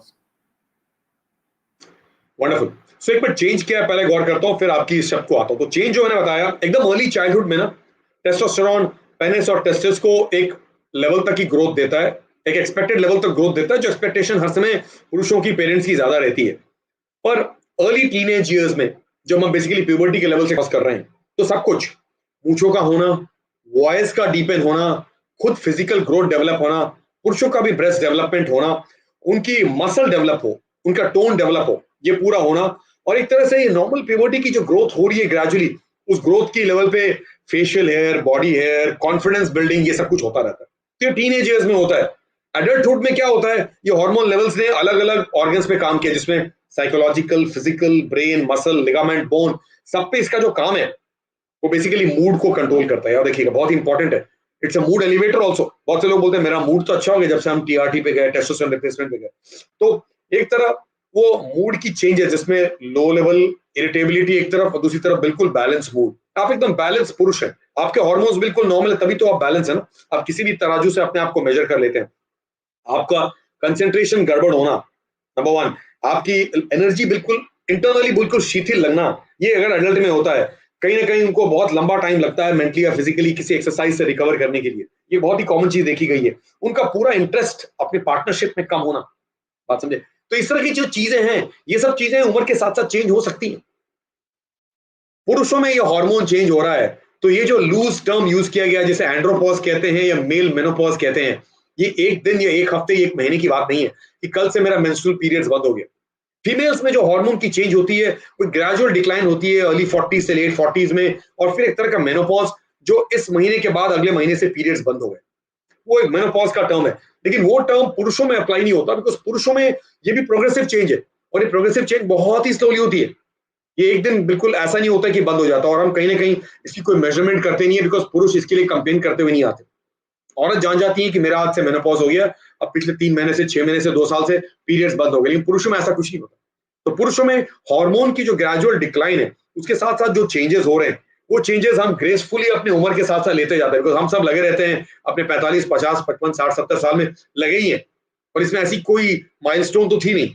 तो मेल मेनोपॉज कोई शब्द बना नहीं अपने में, इसे हम एक शब्द में कहते हैं लेट ऑनसेट हाइपोगोनाडिज्म। गोनैड्स का काम कम करना, और ये अर्ली ऑनसेट नहीं है ताकि हमारी प्यूबर्टी नहीं हुई, हमारी प्यूबर्टी हुई, हमारी एडल्टहुड डेवलप हुई, हमारी कैपेबिलिटी डेवलप हुई, और उसके बाद उस एडल्टहुड में, जिससे 40s to 60s बोले, 40s में कोई आता है और उसकी अगर सेक्सुअल कैपेबिलिटी कम है, उसकी हार्मोन्स के इफेक्ट के द्वारा कंसंट्रेशन, उसकी ड्राइव, उसकी लिबिडो सब कुछ घटती जा रही है, हमें उसके बातचीत से पता चल गया कि क्लिनिकल पैरामीटर्स पॉइंट कर रहे हैं कि ये पेशेंट अब मेल मेनोपॉज नहीं है, एंड्रोपॉज नहीं, लेट ऑनसेट हाइपोगोनाडिज्म का पेशेंट है, LOH। वो टर्म जिसमें टेस्टोस्टेरोन डेफिशिएंसी देखी जाती है एडल्टहुड में, उसे कही जाती है लेट ऑनसेट हाइपोगोनाडिज्म या टेस्टोस्टेरोन डेफिशिएंसी। तो ये मेडिकल टर्म है जिसको लूजली बहुत सारे अलग टर्म्स में बताया गया डॉक्टर साहब। Thank you sir, thank you. So आपके प्रेजेंटेशन के दौरान आपने कुछ बात की थी, रोल क्या है टेस्टोस्टेरोन का। तो हमारे श्रोता जानना चाहते हैं कि एग्जैक्ट कैरेक्टरिस्टिक चेंजेस जो आते हैं मेल में as well as in female because of testosterone. तो देखिए, टेस्टोस्टेरोन के द्वारा पुरुषों में एक बैलेंस बनी हुई है। देखिए बहुत ही स्वचालित है, जब आपकी ग्रोथ हुई तो ब्रेन हुआ, बॉडी बना, अलग अलग ऑर्गन्स बनना शुरू हुए। जैसे आपने घर बनाया तो फिर ड्राइंग रूम, बेडरूम, बाथरूम, कहाँ क्या लगेगा, कहाँ क्या लगेगा, गैरेज में गाड़ी रहेगा, आप गैरेज में नहीं रहेंगे, गाड़ी में गाड़ी गैरेज में रहेगी, किचन में खाना बनेगा। तो पूरी ये एक बॉडी जो बनती है ना, जैसी घर की बॉडी है वैसी एक बॉडी है। वो बॉडी में अलग अलग चीज अलग अलग प्लेसेस पे जाते हैं, फिर वो मैच्योर होता जाता है, फिर आप उसको मेंटेन करते हैं, अब हर महीने उसकी मेंटेनेंस फीस देते हैं, बॉडी को मेंटेन करते हैं, पॉलिश करते हैं, सफाई रखते हैं। एग्जैक्टली वही चीज है। तो टेस्टोस्टेरोन के साइंस और सिम्टम्स बड़ी सटल होते हैं, चेंजेस बहुत सटल होते हैं। मैंने पहले भी कभी कहा था कि हम लोगों ने कभी सैल्यूट नहीं किया कि भगवान ने जिस तरह की बॉडी बनाई उस बॉडी का क्या मानना है। अनगिनत तरह की कहानियां हैं जो लिखी जा सकती हैं, जो हम लोग बहुत बार सैल्यूट नहीं कर पाते। लेकिन science and symptoms of low testosterone उस तरह की डेफिशिएंसी को पैदा करता है जो डेफिशिएंसी हम आपको जगाना चाहते हैं, और डेफिशिएंसी अलग अलग तरह से पैदा हो सकता है। तो याद है कि जो लोगों की प्यूबर्टी अच्छी हुई, जो बिल्कुल डेवलप हुए, जिनके पेरेंट्स थोड़े वरीड थे प्यूबर्टी के पहले और डेवलपमेंट बिल्कुल अच्छी हुई, उन लोगों में साइंस और सिम्टम्स क्या हो सकता है टेस्टोस्टेरोन डेफिशिएंसी के। एग्जांपल के तौर पे मैं बोलूं, 40 से 50 साल का कोई आदमी है जिसको अपने काम में कंसंट्रेशन कम लग रहा है, जो बहुत इरिटेबल हो रहा है, जिसकी मूड बहुत फ्लक्चुएट हो रही है, उसको साइकियाट्री की प्रॉब्लम नहीं है, कृपया उसको साइकियाट्रिस्ट के पास मत भेजिए। बिल्कुल नॉर्मल स्टेबल आदमी है, वो जाके 2 किलोमीटर पहले जॉगिंग करता था, आज उसकी मोटिवेशन घट रही है। तो loss of motivation, loss of energy, loss of drive, loss of innovation या लॉस ऑफ इनिशिएशन। इनिशिएट नहीं करने को, मैं छोड़ो ना, क्या करने का, काम तो चल ही रहा है, मुंह में खाना तो आ ही रहा है, हम तो काम कर ही रहे, जिंदा तो यही है, पैसे आ रहे हैं, क्या हुआ, सडनली इनिशिएटिव घट गया। आज इनिशिएटिव थी कि संडे को भी सुबह 12 बजे हम ये प्रोग्राम करने को तैयार थे, कल से हमारी इनिशिएटिव घट गई। तो इनिशिएटिव घटना, मूड का चेंजेस होना, पुअर कंसंट्रेशन होना, ये पूरी जो रिड्यूस मस्कुलर स्ट्रेंथ है, हमें कमजोर लगना, थोड़ा काम किया इतनी कमजोर कहां से हो गए, अभी तो उम्र 40 ही है। तो मसल स्ट्रेंथ घटना, बॉडी की जो पूरी वेट बढ़ रही है, मेटाबॉलिक सिंड्रोम की तरफ बढ़ रहे हैं बिकॉज ऑफ फिजिकल एक्टिविटी घट चुकी है, ये सब होते होते सेक्सुअल इंटरेस्ट घट जाना, सेक्सुअल इंटरेस्टेड ही नहीं है उसी पार्टनर में, या कोई पार्टनर में इंटरेस्ट नहीं रही, लिबिडो घटने लगी। बहुत इंपॉर्टेंट क्वेश्चन है। अर्ली मॉर्निंग इरेक्शंस घटना शुरू हो गए, अर्ली मॉर्निंग इरेक्शंस है ही नहीं। 40-50 साल में कोई आके बोलता है मेरे को इरेक्टाइल डिस्फंक्शन है, जो आज की बड़ी गूगल टर्म है, मैं सीधे पूछता हूँ आपकी अर्ली मॉर्निंग इरेक्शंस अच्छी है? जब आप उठ के बिल्कुल पहली बार यूरिन पास करने जाते हैं, उठते हैं, तब आपकी इरेक्शन स्ट्रांग है? मतलब पहले बहुत स्ट्रांग था, 2 साल से स्ट्रांग नहीं दिख रहा, और अभी तो कभी कभी आता है, 90% टाइम आता ही नहीं है। पता चल गया आपके अंदर चेंज क्या हो रहा है, मतलब आपकी न्यूरो फिजियोलॉजिकल बायोलॉजिकल सर्किट जिसमें सारे तार जुड़े हुए हैं, वो तार में कहीं ना कहीं गड़बड़ है। सबसे कॉमन तार क्या गड़बड़ हो सकती है? एज रिलेटेड चेंजेस, एक hormone testosterone, the elixir of life, जो सडनली चेंज होता जा रहा है। तो कहीं ना कहीं लो सेमेन वॉल्यूम, एनर्जी घटना, मसल स्ट्रेंथ घटना, आपकी बॉडी ग्रोथ कम लग रही है, आपके हेयर्स कम हो रहे हैं, आपको कमजोर लग रहा है, आपको शिथिलता आ रहा है, आपको उस तरह के हॉट फ्लशेज और स्वेटिंग टाइप की चीज तो बिल्कुल नहीं होती, उस तरह की चीजें देखने को नहीं मिलती, लेकिन आपकी बोन्स कमजोर हो रही हैं, बार बार फ्रैक्चर होना, ये भी बहुत ही प्रोग्रेसिव लेवल का चीज होगा। तो ओवरऑल अगर संक्षेप में बोलूं, मूड चेंज होना, कंसंट्रेशन चेंज होना, डिजायर चेंज होना, इरिटेबिलिटी होना एक तरफ, दूसरी तरफ मसल मास कमजोर होना, अपने आप को बहुत शिथिल पाना और केपेबल नहीं पाना, ये 40s to 50s to 60s में देखा जाता है। और याद रखिएगा, इसका 99% टाइम टेस्टोस्टेरोन की डेफिशिएंसी होती है, जिसके लिए सैडली हम लोग वो नहीं खोज करके उनको विटामिन पे विटामिन और विटामिन डी और विटामिन बी कैप्सूल खिलाए जाते हैं, जो गलत है। विटामिन डी कैप्सूल से कोई ठीक नहीं हो रहा और विटामिन बी कॉम्प्लेक्स से कोई ठीक नहीं हो रहा है। विटामिन भारतीय खाना में बहुत भरा हुआ है। आपके ब्रेकफास्ट, लंच और डिनर इस देश में ऐसा है कि आप विटामिन कभी ना खाएं। वो तो डिजीज स्टेट में बिल्डिंग ब्लॉक्स और सीमेंटिंग के लिए विटामिन यूज की जाती है। उस विटामिन का यूज करना और दिन में 2 बार अलग अलग तरह के ब्रांड्स को खाना और आशा करना कि उससे हमारी एनर्जी बढ़ जाएगी, वो सही नहीं। बहुत important. Thank you sir, thank you. हमारे एक श्रोता है जो जानना चाहते हैं कि टेस्टोस्टेरोन का मेल इनफर्टिलिटी पे या फिर फर्टिलिटी पे कैसे इफेक्ट होता है, इम्बैलेंस अगर होता है तो। बहुत सही। तो मैंने कहा था टेस्टोस्टेरोन की जो डेफिशिएंसी हुई, वो डेफिशिएंसी अलग अलग कंपार्टमेंट्स को काम नहीं करने देती। एक डेफिशिएंसी ये है कि शायद प्रोडक्शन उतनी हुई नहीं। टेस्टिस में 2 कंपार्टमेंट्स है, एक कंपार्टमेंट रिप्रोडक्टिव फंक्शन के लिए, एक कंपार्टमेंट सेक्सुअल फंक्शन के लिए। दोनों कंपार्टमेंट अपने में जुड़े हुए हैं और ये बना टेस्टिस, जो आपके दोनों तरफ स्कोटम है। अब इमेजिन दोनों कंपार्टमेंट बिल्कुल जुड़े हुए हैं, दोनों जुड़े हुए हैं। इसमें एक compartment internally reproductive function maintain करता है, दूसरा सेक्सुअल फंक्शन मेंटेन करता है। सेक्सुअल फंक्शन आपकी टेस्टोस्टेरोन डायरेक्टली इन्फ्लुएंस करती है, और जो दूसरा फंक्शन है रिप्रोडक्टिव फंक्शन, वो टेस्टोस्टेरोन इनडायरेक्टली इफेक्ट कर रहा है। अब आप सोच लीजिए, आप 20s to 40s में हैं और आप सेक्सुअली बहुत ही कंफर्टेबल और केपेबल हैं। आपने कभी भी रिप्रोडक्टिव फंक्शन के बारे में सोची ही नहीं, और पता चला कि मेल फैक्टर इनफर्टिलिटी के लिए आपको एंडोलॉजिस्ट या यूरोलॉजिस्ट के पास रेफर किया गया, क्योंकि दंपति की इनफर्टिलिटी की टर्म जो साल भर की शादी के बाद 2 साल 5 साल भी होने जा रहा है, और अगर डेवलपमेंट उस तरह का नहीं हो रहा जिसमें एक तरह का प्रोक्रिएशन या प्रेगनेंसी नहीं हो रहा है, तो फीमेल फैक्टर के साथ साथ 50% में मेल फैक्टर भी कंट्रीब्यूट करता है। उसके लिए अगर एंडोलॉजिस्ट के पास रेफर हुआ, जैसे हमारे पास हफ्ते में 2 4 7 रेफरेंसेस हर हफ्ते होते हैं, हमने उस समय देखा कि कहीं टेस्टिस बहुत छोटी है, हमने देखा कि उस तरह की प्रोडक्शन हो नहीं रही है, तो पता चला कि टेस्टोस्टेरोन ओवरऑल अपने में कम हो सकता है। तो एक इंपॉर्टेंट टेस्टिस का फंक्शन जो कहीं ना कहीं इरेक्टाइल डिसफंक्शन करता है, दूसरी तरफ टेस्टिस की पूरी प्रोडक्शन को इंप्रूव नहीं होने देता, ये कहीं ना कहीं अपने आप को इनफर्टिलिटी की तरह कंट्रीब्यूट करता है। इसका मतलब ये नहीं कि इनफर्टिलिटी की ट्रीटमेंट के लिए हम टेस्टोस्टेरोन यूज करेंगे, लेकिन ओवरऑल टेस्टिकुलर फंक्शन की जो 2 इंपॉर्टेंट कंपार्टमेंट्स है, उनका अपने में कमजोर रहना, टेस्टिस का प्रोडक्ट टेस्टिकुलर फंक्शन का पूरा उजागर ना होना, और सेंट्रल लीडरशिप से जो हार्मोन्स और मैसेंजर्स आए उसको पूरा इंप्रूव न कर पाना। डॉक्टर साहब, ये सब फैक्टर्स एक दूसरे में इंटरलिंक्ड है। तो मेल फैक्टर इनफर्टिलिटी में जिनके टेस्टोस्टेरोन पहले से ही उस लेवल के थे नहीं, जिनकी टेस्टिस प्रोडक्शन, टेस्टिस की फंक्शनिंग नहीं हो पाई, जिसके टेस्टिस एग्जामिनेशन में बहुत छोटा है, जिसे हम प्राइमरी टेस्टिकुलर फेलियर कहते हैं, इन लोगों में टेस्टोस्टेरोन लेवल बहुत कम हो सकता है। इनकी ट्रीटमेंट अलग तरह के इंजेक्शन से इंप्रूव की जाती है। सो सर, आप बात कर रहे थे लो टेस्टोस्टेरोन लेवल की, तो इसके क्या कॉजेस हो सकते हैं, क्या रिस्क फैक्टर्स हैं? सो लो टेस्टोस्टेरोन लेवल डॉक्टर साहब आइडेंटिफाई करने के लिए हमें हर समय ब्लड टेस्ट करने की जरूरत नहीं है। एक मेडिकल हिस्ट्री जिसमें एक पुरुष आपके सामने बैठा हुआ है जो 20s to 60s के अंदर है, उसमें आइडेंटिफाई करने के लिए उनकी फुल मेडिकल हिस्ट्री और उनके सारे कोमोर्बिड फैक्टर्स, ये दोनों की बातचीत करते करते अगर हम आगे बढ़ते हैं और आइडेंटिफाई करते हैं कि इनमें possible causes of testosterone deficiency हो सकता है, तो टेस्टोस्टेरोन की टेस्ट करते हैं और एटलीस्ट 2 अर्ली मॉर्निंग रिपोर्ट्स के आधार पे एक प्रॉपर लैब में प्रॉपर इवैल्यूएशन के द्वारा हम पकड़ लेते हैं। उसके बाद उनके मेडिकल और सर्जिकल कंडीशंस के बारे में सोचते हैं कि क्या कारण हो सकता है। तो कारण तो हम ऐसे ही पकड़ लेते हैं, लेकिन आइडेंटिफाई करना है कि वो सब चीजें क्या हो सकती है जिसमें टेस्टोस्टेरोन का प्रोडक्शन कम होना, टेस्टोस्टेरोन की फंक्शंस कम होना, ये ब्रेन की डिजीज में हो सकता है और पेरिफेरल डिजीज में हो सकता है। मान लीजिए एलएच और एफएसएच सिक्रीट ही नहीं हुए, तो जैसे वेरियस पिट्यूटरी ऑर्गन्स के प्रॉब्लम होते हैं, जिसमें क्लाइनफिल्टर सिंड्रोम हो गया, कॉलमैन सिंड्रोम हो गया, कुछ ब्रेन के अलग ही एब्नॉर्मलिटीज है जो शायद हमें पता भी नहीं था, लेकिन हम ओवरऑल डेवलपमेंट हमारी उस रेंज में रही तो हमें किसी ने खोजा ही नहीं। और क्लाइनफिल्टर सिंड्रोम ऐसी सिंड्रोम है जिसमें एक जेनेटिक डिसऑर्डर है, और जेनेटिक डिसऑर्डर के द्वारा क्या होता है, कहीं ना कहीं उस तरह की प्रोडक्शन नहीं हो पाती, कहीं ना कहीं टेस्टिस का डैमेज हो गया। टेस्टिस की फॉर्मेटिव ईयर्स में टेस्टिस का डैमेज होना, कोई इंजुरी के साथ, कोई एक्सीडेंट के साथ, कोई सीवियर इन्फेक्शन के साथ, कहीं ना कहीं अगर टेस्टिस एब्डोमेन से नीचे नहीं आए और नीचे गए उस लोकेशन में नहीं गए जिसे स्कोटम कहते हैं जहां पे टेम्परेचर्स कम है, अनडिसेंडेड टेस्टिस दोनों एब्डोमेन में ही रह गए, उनकी प्रोडक्शन के लिए इतनी टॉक्सिसिटी रहती है उस टेम्परेचर के लेवल्स पे कि उनकी जो अंदर की कैपेबिलिटी है उसकी प्रोडक्शन हो नहीं सकती। तो एक तरफ शायद सेक्सुअल फंक्शन भी घटना, दूसरी तरफ उनकी रिप्रोडक्टिव फंक्शन भी घटना, दोनों का लेवल घटता जाना और स्पर्मेटोजोआ फिर ना बन पाना, ये अपने में एक है।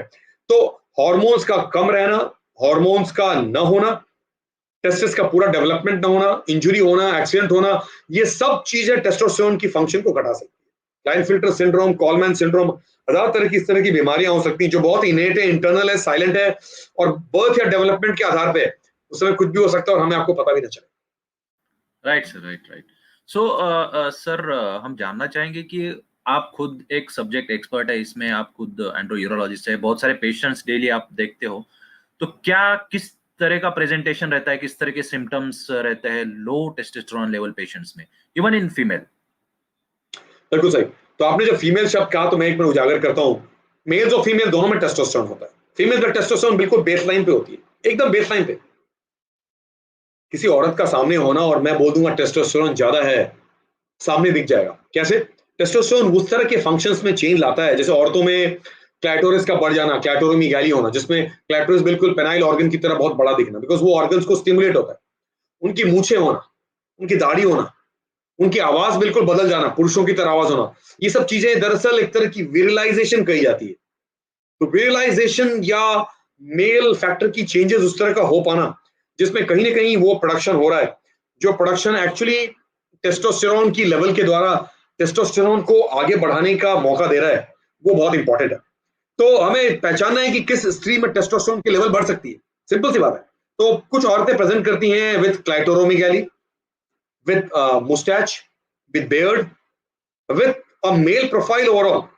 उनका उस तरह का aggression होना, because testosterone is more of a male hormone, more of not an aggressive hormone, but more of a hormone which brings about a changes in muscle mass, in muscle strength, in the entire body composition and mood composition compared to a little docile hormone called the estrogen या female hormone. समझे आप? तो उनका females में normally एक बहुत ही low level रहता है, बेसलाइन रहता है। डिजीज प्रोसेसेस में कुछ ट्यूमर्स हो सकते हैं जिसमें टेस्टोस्टेरोन बहुत ज्यादा प्रोड्यूस होता है, अलग तरह के टेराटोमेटस कंडीशन होते हैं जिसमें औरतों में भी टेस्टोस्टेरोन प्रोड्यूस हो सकता है। तो आइडिया मिलता है, अगर कोई एडल्ट फीमेल आती है जिसमें विरलाइजेशन हो रहा है, जिन्हें बहुत सी मूछें डेवलप हो रही हैं, दाढ़ी बन रहा है और उनको शर्म आता है, उनके पास कोई चारा नहीं है, उनकी मेल फीमेल हार्मोन्स की बैलेंस गड़बड़ हो चुकी है, इसमें फीमेल हार्मोन तो था ही था, मेल हार्मोन्स ने किसी तरह ऊपर लिया, तो मेल हार्मोन बनना कहां से शुरू हुआ? तो कोई ट्यूमर्स तो नहीं बन रहा है। कोई कंजेनाइटल एड्रिनल हाइपरप्लेसिया एक कंडीशन है, कंजेनाइटल एड्रिनल हाइपरप्लेसिया, जिसमें कोलेस्ट्रॉल के मैकेनिज्म के द्वारा हार्मोन्स की जो चेंज हुई, एस्ट्रोजन बनते बनते टेस्टोस्टेरोन की प्रोडक्शन, एंड्रोजन्स की प्रोडक्शन ज्यादा बढ़ गई है, वो प्रेग्नेनोलोन की तरफ जाती है। वो प्रोडक्शन के द्वारा उनकी क्लैटोरिस का बढ़ना, उनको ज्यादा मेलानिन डिपॉजिट होना, उनकी आवाज बदल जाना, उनकी पूरी बॉडी आर्किटेक्चर बदल जाना, कुशिंग्स में भी होता है। तो ये औरतों की बात रही। औरतों में नॉर्मली टेस्टोस्टेरोन की लेवल बेसलाइन होती है। पुरुषों में उनके साइंस और सिम्टम्स उनकी बातचीत से, उनकी प्रोडक्शन से, उनकी कैपेबिलिटी से, और बहुत हद तक एक लर्नेड डॉक्टर जो एक एंड्रोलॉजिस्ट हैं उनके शहरों में उनकी बातचीत से पकड़ लेते हैं। तो टेस्टोस्टेरोन लेवल का कम होना बहुत हद तक उनकी पूरी मैकेनिज्म से पकड़ में आती है। उनका लेवल्स कम होना, उनकी कंसंट्रेशन, उनकी लिबिडो, उनकी रिफ्लेक्सेस, उनका पूरा जो बिल्कुल वो जो एक समय अब धराशायी हो गए, उनकी एनर्जी लेवल्स कम है, उनकी मोटिवेशन कम है, ये सब चीजें बताती हैं कहीं ना कहीं। उनकी मसल मास कम है, वो बोलते हैं मैं तो केपेबल नहीं हूँ, मेरे अर्ली मॉर्निंग इरेक्शंस नहीं होते हैं। एक बहुत ही स्ट्रेट क्वेश्चन है, early morning erections are gone, I don't feel motivated, I feel very grumpy and sleepy, my size is decreasing, I feeling very tired, my energy is gone, doctor साहब I don't feel sexually capable.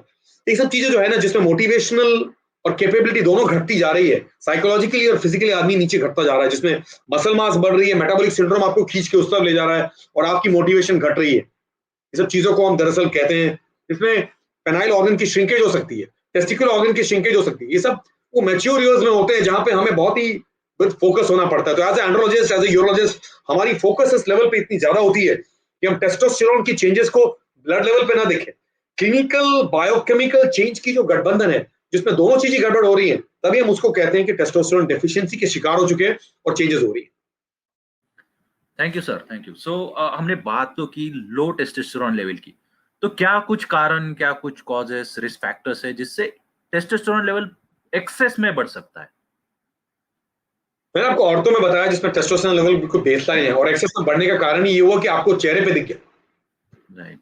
उनकी moustache नहीं होती, दाढ़ी नहीं होता, उनकी voice नहीं होता, सडनली पता चला पिछले 2 महीने 2 साल से कुछ चेंज हो रहा है, या कंजेनिटल एड्रेनल हाइपरप्लेसिया में टेस्टोस्टेरोन तो नहीं पर एंड्रोजेंस की जो चेंज होती है वो ऑर्गन चेंजेस ला रही है, वो आपको बिल्कुल अपने आप को विड्रॉ करने का मौका दे। तो ये औरतों में, पुरुषों में टेस्टोस्टेरोन लेवल्स बढ़ जाना, एक तरह का टेस्टोस्टेरोन का प्रोडक्शन बढ़ना, ये बैलेंस से बाहर जाना कोई ट्यूमर के कारण ही हो सकता है। और वो ट्यूमर आपकी विरलाइजेशन को बढ़ा देगी, उससे पहले ट्यूमर पकड़ में आ जाएगी, उससे पहले कुछ चेंजेस है।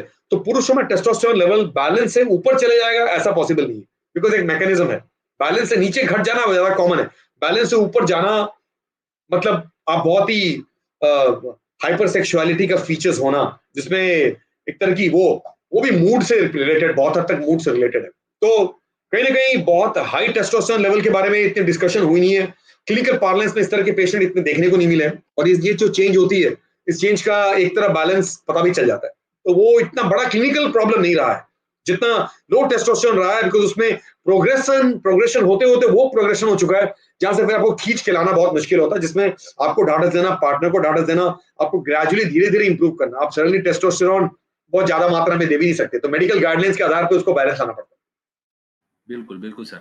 सर हमारे श्रोता बहुत देर से एक क्वेश्चन जो आ रहा है वो और वेट कर रहे हैं ईगरली, वो है ट्रीटमेंट। सो अगर इम्बैलेंस हो भी जाता है, कम होता है, ज्यादा होता है, तो उसका treatment plan according to you क्या रहेगा? बिल्कुल बिल्कुल, बहुत बहुत बढ़िया क्वेश्चन डॉक्टर साहब। तो पूरी विडंबना है कि ये घट गया है तो सिर्फ ब्लड की रिपोर्ट में नहीं घटा है, आपकी बॉडी में चेंजेस हो रही हैं, और डॉक्टर बहुत बार ब्लड रिपोर्ट ट्रीट नहीं करता है, वो आपकी प्रॉब्लम को ट्रीट करता है। ऐसे लोग मेरे को आके बोलते हैं मेरा प्रोस्टेट बढ़ी है, मैंने कहा क्या फर्क पड़ता है, प्रोस्टेट किसी का 200 ग्राम का या 20 ग्राम का हो, वो आपको कर क्या रहा है वो इंपॉर्टेंट है। तो टेस्टोस्टेरोन किसी का घट जा रहा है जो 70s 80s में है, तो क्या फर्क पड़ता है, कोई फर्क नहीं पड़ता।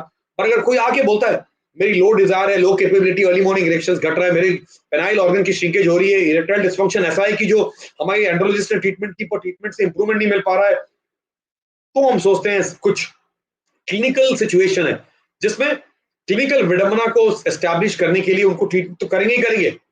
जैसे रिफ्रैक्टरी इरेक्टाइल डिस्फंक्शन है, जिसमें हमने अच्छे से अच्छी दवाइयां दी, इंजेक्शंस दी, पर फिर भी इरेक्टाइल डिस्फंक्शन इंप्रूव नहीं हो रहा है, लेकिन हमने वो सब क्वेश्चंस मिस कर गए थे। जब हम वो क्वेश्चंस पूछना शुरू किए जिसमें आपकी अर्ली मॉर्निंग इरेक्शंस है, आपकी कैपेबिलिटी, आपकी कंसंट्रेशन, आपकी पेनाइल ऑर्गन की श्रिंकेज, सब कुछ जब पता चला, जिसे हम कहते हैं एडम और पैडम स्कोर, है ना, मेल क्वेश्चन होता है जिसमें androgen deficiency in an ageing male, partial androgen deficiency in an ageing male, जब ये सब चीजें उजागर होती हैं लोगों की बातचीत में, तो आपके श्रोता जो क्वेश्चन पूछ रहे हैं वो इंपॉर्टेंट है, क्योंकि तब टेस्टोस्टेरोन लेवल की कमी हमें पेशेंट की बातचीत में, उनकी प्रॉब्लम में पकड़ में आती है, तब हमारा काम है कि उसको रिप्लेस करें, और इस रिप्लेसमेंट को बिल्कुल गाइडलाइंस में की जाती है। तो इसकी ट्रीटमेंट है जिसमें एक तरफ तो क्लिनिकल प्रूवन क्लिनिकल सिनारियो जो है, जिसमें देयर इज अ सिचुएशन जहां पर testosterone is prescribed in main with clinically proven scenarios of low testosterone, वो इंपॉर्टेंट है। सिर्फ टेस्टोस्टेरोन की ट्रीटमेंट नहीं होगी, हम वहां से कहते हैं आपने इतने सारे टेस्ट कराए क्यों, अभी तो आपने बताया नहीं कि आपकी बीमारी क्या है। तो मरीज बहुत से टेस्ट और रिपोर्ट और चेकअप लेके आते हैं, हम बोलते हैं ये जरा बंद करिए, पहले बताइए आपकी प्रॉब्लम क्या है, उसके आधार पर हम वो टेस्ट खोजेंगे जो हमें जरूरी है। हमें हर रिपोर्ट की ट्रीटमेंट नहीं करनी होती, तो यहाँ पे वही इश्यू है कि हम उसको आइडेंटिफाई करके सही ट्रीटमेंट करें। तो टेस्टोस्टेरोन रिप्लेसमेंट थेरेपी अपने में एक पूरा सब्जेक्ट है, उस सब्जेक्ट को आगे ले जाते हुए आपने जो पूछा है कि किसको करना है रिप्लेसमेंट, एक क्लिनिको बायोकेमिकल सिनारियो में की जाती है, और टेस्टोस्टेरोन रिप्लेसमेंट करने का मतलब ही हुआ कि हम आपको फिर नॉर्मल यू टेस्टोस्टेरोन लेवल पे ले जा रहे हैं। तो ये पूरा चीज को इंप्रूव करना, इसकी डेफिशिएंसी को इस तरह से ट्रीट करना जिसमें हम टेस्टोस्टेरोन की वो डोजेजेस दें जिस डोजेज के आधार पे हमारी ब्लड टेस्टोस्टेरोन लेवल उस लेवल को रिटर्न हो जाए जहां बहुत से अलग अलग फंक्शंस ग्रेजुअली वापस आ जाए, कॉन्फिडेंस से लेकर के कैपेबिलिटी तक। Thank you sir, thank you. So जब ये ट्रीटमेंट होता है टेस्टोस्टेरोन का, तो क्या कुछ ऐसे इश्यूज है या फिर कुछ डिसीजेस है जहां पे एक्चुअली इट इज कॉन्ट्राइंडिकेटेड, जहां पे इसको अवॉइड करना चाहिए? अच्छी बात है।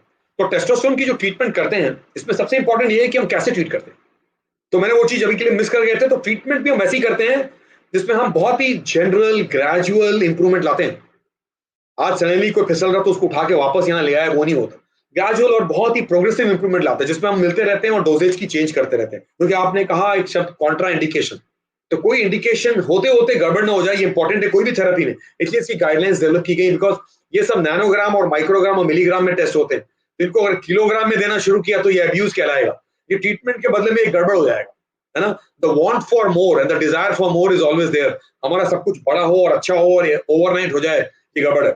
इसकी ट्रीटमेंट इंजेक्शन से होती है, पैचेस से होती है, जेल से होती है, क्रीम से होती है, और अलग अलग तरीके से टैबलेट से होती है। तो ये पूरा चीज है, इसको एक यू टेस्टोस्टेरोन लेवल या बॉर्डर लाइन से नॉर्मल लाइन तक ले आने के लिए हम जिस तरह की ट्रीटमेंट शुरू करते हैं, ये ट्रीटमेंट बहुत हद तक लंबा चलता है, कभी कुछ महीने से कुछ सालों तक चलता है, कभी कभी ट्रीटमेंट पूरी लाइफ चलता है, क्योंकि आपकी अब टेस्टोस्टेरोन है ही नहीं, अब वो खत्म हो चुकी है, तो उसको बैलेंस करना जरूरी है। तो अगर ये आपके डॉक्टर डिसाइड कर लेते हैं कि आपकी टेस्टोस्टेरोन की ट्रीटमेंट शुरू करेंगे और उसे करते हुए उस लेवल को ले जाएंगे, तो ऑब्वियसली उसको बैलेंस करने की कोशिश करेंगे। कोई चीज एक लिमिट या पेरीमीटर से बाहर ना हो जाए, उसको मॉनिटर भी करेंगे। तो ये सब मॉनिटरिंग के आसपास वो देखते रहेंगे आपके ब्लड काउंट्स क्या है, आपकी हेमोग्लोबिन बहुत ज्यादा बढ़ न जाए, जो बहुत हाई डोजेज में और प्रोलॉन्ग डोजेज में होती है। आपकी जो बोन डेंसिटीज है उसकी लेवल को चेंज करेंगे, कोलेस्ट्रॉल की लेवल को चेक करते रहेंगे कि ये सब कुछ उस लेवल में आ पा रहा है क्या, कि और कुछ थेरेपी देने की जरूरत है। तो आपका क्वेश्चन अब आया कॉन्ट्रा इंडिकेशन, किस किस चीजों में कॉन्ट्रा इंडिकेटेड जहां पे टेस्टोस्टेरोन दी नहीं जा सकती है। प्रोस्टेट कैंसर किसी को है तो ये हार्मोन प्रोस्टेट कैंसर को उजागर करता है, तो हम शायद इसको दे नहीं पाएंगे। इसमें बहुत सी मिथ्या और बहुत से डिबेट और बहुत सी चीजें चल रही है जिसमें मैं भी खुद साइंटिफिकली इन्वॉल्व हूँ। लेकिन जो अभी एक्टिव प्रोस्टेट कैंसर है, जिस एक्टिव प्रोस्टेट कैंसर के द्वारा स्प्रेड हो चुका है, उस समय टेस्टोस्टेरोन को दे पाना आसान नहीं होगा, उस समय की मेल फंक्शंस को इंप्रूव करना आसान नहीं होगा, उस समय वो एक बड़ी बीमारी प्रोस्टेट कैंसर पंग कर रही है। हाँ ये है कि 2 साल प्रोस्टेट कैंसर की ट्रीटमेंट को खत्म हो चुका, हम क्योर प्रूव कर चुके, और ये पेशेंट अपनी 50, 60, 70s में है, इनके बाकी ऑर्गन फंक्शंस, मूड से लेके फिजिकल हेल्थ की चेंजेस हो रही है, इसमें टेस्टोस्टेरोन रिप्लेसमेंट थेरेपी का बिल्कुल प्लेस है। तो बहुत से मरीज 55, 65 में आते हैं जिनको उनको रिप्लेस करना पड़ता है। पुरुषों में भी ब्रेस्ट कैंसर होता है, वो भी हार्मोन रिलेटेड कैंसर है, वैसे कंडीशन में टेस्टोस्टेरोन दी नहीं जा सकती। किसी को अगर बहुत स्लीप एपनिया है, किसी को बहुत ज्यादा कार्डियक इश्यूज है, ऐसे कंडीशन में हमें उनको ट्रीट करने की जरूरत है, स्लीप एपनिया को और कार्डियक इश्यूज को, बशर्ते उनकी उनकी इन चीजों को हम टेस्टोस्टेरोन से रिप्लेस नहीं करेंगे। किसी को अगर डिप्रेशन है, किसी को उन तरह की चीजें हैं जिसमें ओबेसिटी है, ओबेसिटी की ट्रीटमेंट डायरेक्टली मैंने मना किया, मैंने कहा मेटाबॉलिक सिंड्रोम की ट्रीटमेंट आज बहुत छोटे छोटे पोर्शंस में और छोटे छोटे पदार्थ पे चम्मच चम्मच ड्रॉप ड्रॉप ट्रीटमेंट करते करते हम उसको शायद आगे बढ़ाएंगे और टेस्टोस्टेरोन हमें हेल्प करेगा बाकी पहलू को ठीक करने के लिए। और ओबेसिटी की ट्रीटमेंट टेस्टोस्टेरोन नहीं है, डिप्रेशन की ट्रीटमेंट टेस्टोस्टेरोन नहीं है, जबकि अगर टेस्टोस्टेरोन कम है तो आदमी डिप्रेस होता जा रहा है, बिकॉज उसकी सारी फंक्शंस घटती जा रही है। तो वैसे कंडीशन में जिसकी ट्रीटमेंट कुछ और है, जिसमें टेस्टोस्टेरोन इंप्रूव हो सकती है और उसको बैलेंस लाने के लिए बाकी एस्पेक्ट्स को ट्रीट करना पड़े, वो अलग है। तो कॉन्ट्राइंडिकेशन में active prostate cancer, breast cancer, पुरुषों में ब्रेस्ट कैंसर वो एक बहुत इंपॉर्टेंट एस्पेक्ट है, जिसमें ओबेसिटी हो, डिप्रेशन हो, इन सब चीजों को डायरेक्टली से ट्रीट नहीं की जाती है। और जैसा मैंने बताया कि स्लीप एपनिया हो, कार्डियक इश्यूज हो, हार्ट फेलियर हो, इसको ट्रीट नहीं करना नहीं चाहिए टेस्टोस्टेरोन की वजह से। ये सब चीजें कॉन्ट्राइंडिकेटेड है। Right, thank you sir. और एक बहुत ही इंटरेस्टिंग क्वेश्चन हमारे श्रोताओं ने पूछा है, सर ये टेस्टोस्टेरोन का यूज जो होता है यंग जनरेशन में फॉर बॉडी बिल्डिंग, तो इसका इफेक्ट क्या है और साइड इफेक्ट्स क्या हो सकते हैं? अच्छा क्वेश्चन है, आपके श्रोता को हम धन्यवाद कहते हैं कि आपने इस क्वेश्चन के बारे में हमें जगाया, आप नहीं जगाते तो जरा मिस कर गए हो। तो याद रखिएगा, कोई भी चीज को एक हम बैलेंस लेवल पे देते हैं और बैलेंस हम कर रहे हैं, लेकिन उसका बैलेंस ब्लड लेवल में आना चाहिए। तो हम जिस डोज में दे रहे हैं उस डोज से क्या डोज ब्लड में जा रहा है और फिर आपको केपेबल लेवल्स पे ला रहा है, जो शायद बाकी लोगों के लिए और आपके लिए नहीं है, वो इंपॉर्टेंट है। तो याद रखिएगा, कुछ चीजों की डोजेज के आधार पर कुछ साइड इफेक्ट हो सकती है, बिकॉज दवाई और पॉइजन में सिर्फ इतना ही डिफरेंस है। अगर दवाई बहुत ज्यादा डोज में होगी तो शायद पॉइजन बन गई, और बहुत कम डोज में हुई तो वो सब क्लिनिकल डोज हुआ जो आपको शायद काम ही नहीं आएगा। तो मेरे लिए बहुत जरूरी है कि जिन लोगों को हम ट्रीट कर रहे हैं वो उसके साथ साथ कुछ साइड इफेक्ट होने का डर रहता है। सबसे इंपॉर्टेंट लॉन्ग टर्म में ये है कि उनकी हेमाटोक्रिट, उनकी हीमोग्लोबिन लेवल बहुत बढ़ सकती है। ये टेस्टोस्टेरोन का एक इफेक्ट होता है, मैंने कहा कि वो अलग अलग लेवल को इफेक्ट करता है, अलग अलग ऑर्गन सिस्टम्स में। तो अगर हेमाटोक्रिट बहुत बढ़ता है तो आपका ब्लड बिल्कुल स्लज बन जाता है, वो आपके लिए तरह की इमरजेंसी बन जाती है। तो अगर आप टेस्टोस्टेरोन रिप्लेसमेंट थेरेपी पे हैं आपके डॉक्टर के द्वारा, तो आपकी हेमोग्लोबिन, आपकी पैक्ड सेल वॉल्यूम चेक होती रहेगी। आपकी पैक्ड सेल वॉल्यूम कहीं 52 के ज्यादा ना चले जाए, आपके हेमोग्लोबिन कहीं 15, 16, उसके 17, 17 और 22 हेमोग्लोबिन ना हो जाए, जो शायद मतलब पूरा ब्लड स्लज बन गया, फिर वो आपके रगों में दौड़ नहीं रहा है, आपके रगों में बिल्कुल जेली की तरह पड़ा हुआ, तो वो आपको आपकी पल्मोनरी सर्किट को तंग करता है। तो इंपॉर्टेंट रहे कि आपकी पूरी वो इंपॉर्टेंट चीज को देखी जाए। दूसरा, वेट गेन हो सकता है, वेट गेन होने की पॉसिबिलिटी रहती है अगर वो डोजेज से ऊपर जा रहा है, ये इंपॉर्टेंट है। ब्रेस्ट की डेवलपमेंट हो सकती है, बिकॉज वो कुछ हार्मोन लेवल इस तरह से जा रही है जहां रिसेप्टर की एक्टिविटी होती है। अगर ये बहुत ज्यादा ऊंचे लेवल पे है तो पॉसिबिलिटी है कि आपकी मेल हार्मोन पैटर्न, आपकी मेल पैटर्न बॉन्डलेस डेवलप होती है। कुछ चेंजेस और मूड्स होते हैं जो इतने कॉमन नहीं है, पर देखा गया है कि कभी कभी मूड हम इंप्रूव करते करते मूड गड़बड़ तो नहीं कर रहे हैं, ऐसे देखा क्लिनिकल लेवल पे देखा नहीं गया। लेकिन हाँ, हेमाटोक्रिट लेवल बहुत ही important quality of life issue जहां पे गड़बड़ हो सकता है। तो कोई ऐसा ना हो कि जो कोई दूसरे शहर दूसरे देश से आया, उनकी हार्मोन रिप्लेसमेंट हमने यहाँ टैबलेट के द्वारा, इंजेक्शन या कैप्सूल के द्वारा शुरू की, मतलब पता चला कि 2 साल 10 साल तक वो गायब ही हो गए। पता चला उधर वो जाकर के हेमाटोक्रिट बढ़ चुकी है और आईसीयू में एडमिट हो गए और वहां वेन सेक्शन करके ब्लड निकालना पड़ रहा है बिकॉज ब्लड थिक हो चुका है। तो कहने की तरफ से कुछ कुछ तरह की इंपॉर्टेंट प्रॉब्लम हो सकती है, जिसे नहीं होने देने के लिए हर समय आपके डॉक्टर के साथ चिपके रहने की जरूरत है। Perfect sir, perfect. सो और एक क्वेश्चन है सर, जो हमारे श्रोता जानना चाहते हैं कि लो टेस्टोस्टेरोन ये क्या नॉर्मल पार्ट ऑफ एजिंग है? अच्छा क्वेश्चन है। तो ये एज के साथ साथ ना अलग अलग लेवल पे अलग अलग तरह की चेंजेस होती है। जैसे ईस्ट्रोजन की चेंज हो रही है, वैसी टेस्टोस्टेरोन लेवल की भी चेंज होती है। कोई भी ऑर्गन बेचारा, मैं शब्द अभी आजकल नेगेटिव यूज नहीं कर रहा, पर डिके और deterioration is a part and parcel of 50 plus gift. 50 साल के बाद डिके और डिटेरियोरेशन होता है, जहां पे हमारी मेंटल शक्ति हमें स्ट्रांग रखती है। हम इतना मेंटली इतना स्ट्रांग है और इतने केपेबल रहे हैं कि हम अपने आप को फिसलने नहीं देते। हाँ, उससे सही एज के साथ हार्मोन की चेंजेस होती है। जो ये पीक करता है 15 से 25 साल के 30 में, और 25 से 35 साल के बीच में ये बिल्कुल प्लेटू पे रहता है। 35 से 45 साल की उम्र में ये जो ग्रेजुअल चेंज होगा, ये चेंज आपको क्लिनिकल सिनारियो में लाता है। तो 35 45 की उम्र में जो लोग हमें कंप्लेन करते हैं, वो सब चीजों के बारे में जो मैंने आज बात की, sexual capability, organ changes, concentration, desire, early morning erections, ये सब चेंजेस उस लेवल पे शुरू हो जाती है। तो टेस्टोस्टेरोन डेफिशिएंसी कोई जरूरी नहीं हर किसी को होता है। अगर मैं एक आंकड़ा दूं तो 200 में एक आदमी को टेस्टोस्टेरोन डेफिशिएंसी हो सकता है, इस तरह की उस उम्र में, जो इंपॉर्टेंट एज ग्रुप है। तो कहीं ना कहीं वो जो डेफिशिएंसी किस उम्र में होती है, 50-60 साल की उम्र में। तो हाँ, जरूरी नहीं है कि 50-60 साल की उम्र में टेस्टोस्टेरोन डेफिशिएंसी की चेंजेस को हम खोज के ट्रीट करें। तो हमारे लिए जरूरी है कि वो पुरुष कंप्लेन कर रहे हैं कि नहीं, या फिर उस तरह के प्रोसेस में है जिसमें वो उजागर हैं, या उनके क्लिनिकल सिनारियोज ऐसे हैं जहां हम उनको आगे लेके ट्रीटमेंट करें। तो डेफिशिएंसी लेवल के साथ उम्र के साथ चेंज होगी डॉक्टर साहब, और ये चेंज होना अनिवार्य है, इससे हम वंचित नहीं रह सकते। भले ये बशर्ते हमारी बॉडी सिस्टम इतनी मेंटेन्ड है कि हमें शायद उन फंक्शंस की जरूरत नहीं है। जैसे 60-70-80 साल के बाद बहुत लोगों को सेक्सुअल फंक्शन की शायद रिक्वायरमेंट ना हो, शायद उनकी कैपेबिलिटी घट जाती है और ये बैलेंस उनकी दंपति के साथ जीवन में होता रहता है। बट अलग अलग चेंजेस अलग अलग प्रॉब्लम लाती है, और प्रॉब्लम को बैलेंस करने के लिए बहुत बार हम टेस्टोस्टेरोन रिप्लेसमेंट थेरेपी का हेल्प लेते हैं। बिल्कुल सर। सर, एक श्रोता है जो जानना चाहते हैं कि क्या टेस्टोस्टेरोन से यूज से स्पर्म काउंट इंक्रीज किया जा सकता है? देखिए, ये बहुत ही कॉम्प्लेक्स क्वेश्चन होता है और इसका आंसर बहुत स्ट्रेट फॉरवर्ड है। अगर इनफर्टिलिटी है और उस समय हम अगर मेल हार्मोन की फंक्शन कम पाते हैं, तो हमारे लिए बहुत ही इंपॉर्टेंट होता है कि हम कॉजेस को आइडेंटिफाई करते जाएं। बिकॉज टेस्टोस्टेरोन प्रोड्यूस हो रहा है टेस्टिस से, और सेंट्रल लीडरशिप के 2 हार्मोन्स आ रहे हैं दिल्ली से, ब्रेन से, LH और FSH।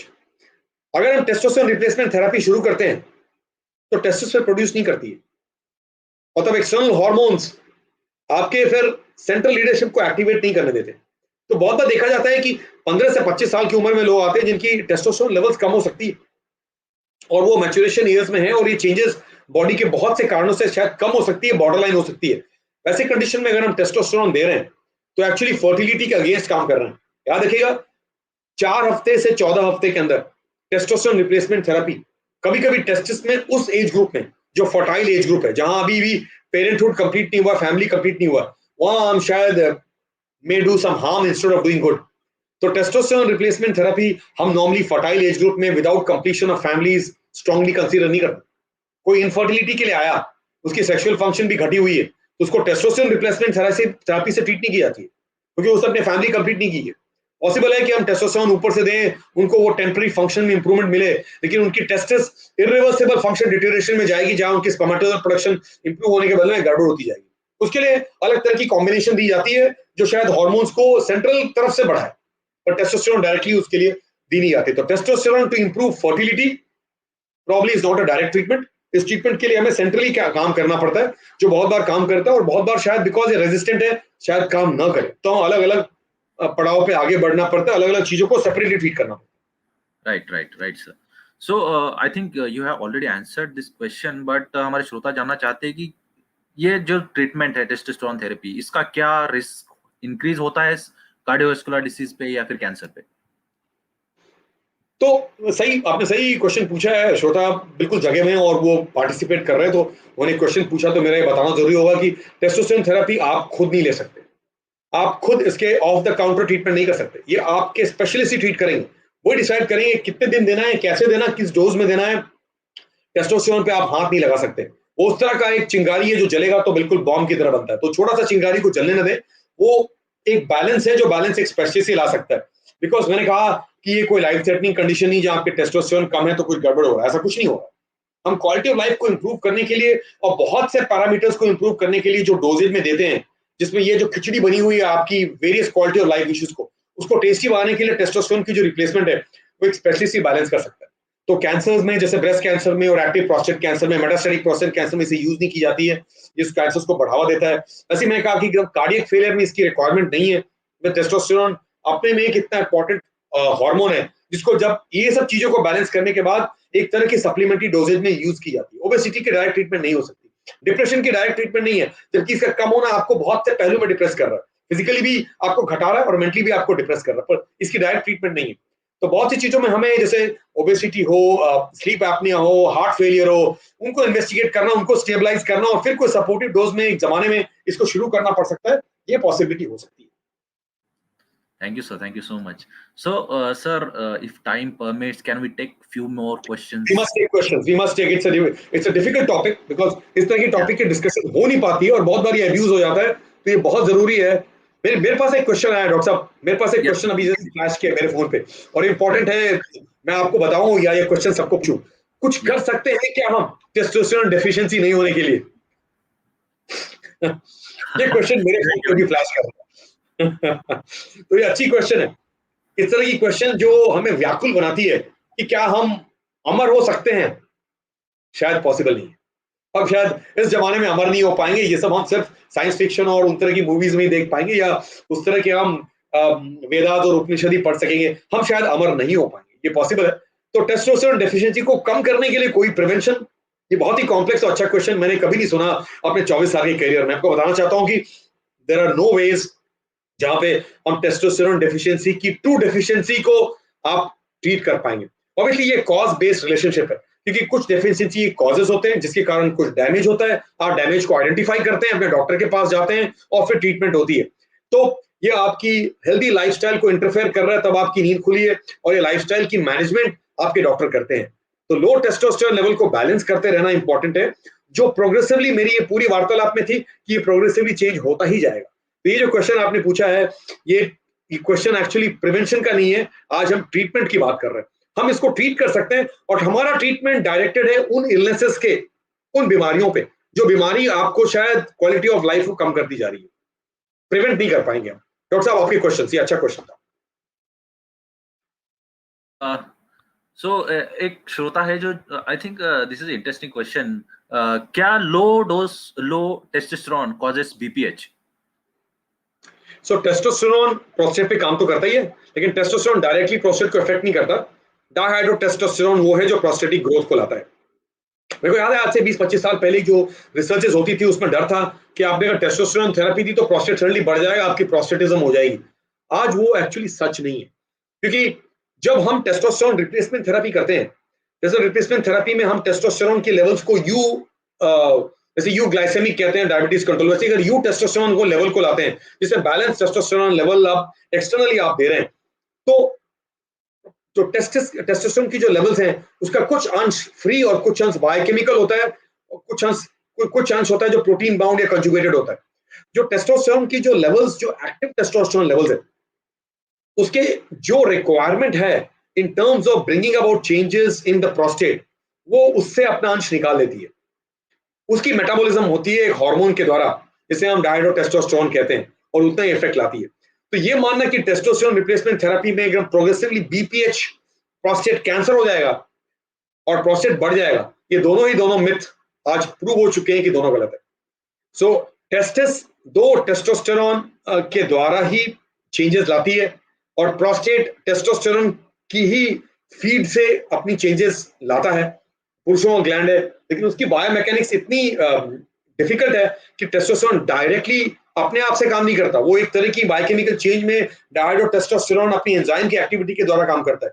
तो वो जो बैलेंस है, वहां जो फिल्टर्स बने हुए हैं, वो फिल्टर्स ऐसे नहीं है कि आपको डायरेक्टली टेस्टिकुलर कैंसर ला रहे हैं और डायरेक्टली प्रोस्टेट की बढ़ने में ही कर रहे हैं। ये सब एक तरह की जेनेटिक चेंज, जो एक तरह की प्रोग्रेशन और जो एक तरह की मोबिलिटी के द्वारा होता है। तो वो मैच्योर ईयर्स में चेंजेस, बहुत सी बैलेंसेस होती है जिसमें डायरेक्टली टेस्टोस्टेरोन इन सब चीजों को गड़बड़ नहीं करता। तो इसलिए प्रोस्टेट का डायरेक्टली बढ़ जाना और आपको तंग कर पाना, ये अब साइंटिफिकली प्रूवन नहीं। Thank you sir, thank you. So एक श्रोता है जो जानना चाहते हैं कि ये this is I think regarding the over the counter drugs. So there are so many soft gel capsules which are available in the market. So वो विदाउट कंसल्टिंग अ डॉक्टर अगर वो कोई कंज्यूम कर रहा है, डेली रूटीन पे ले रहा है, तो क्या उसके एडवांटेजेस है, डिसएडवांटेजेस है?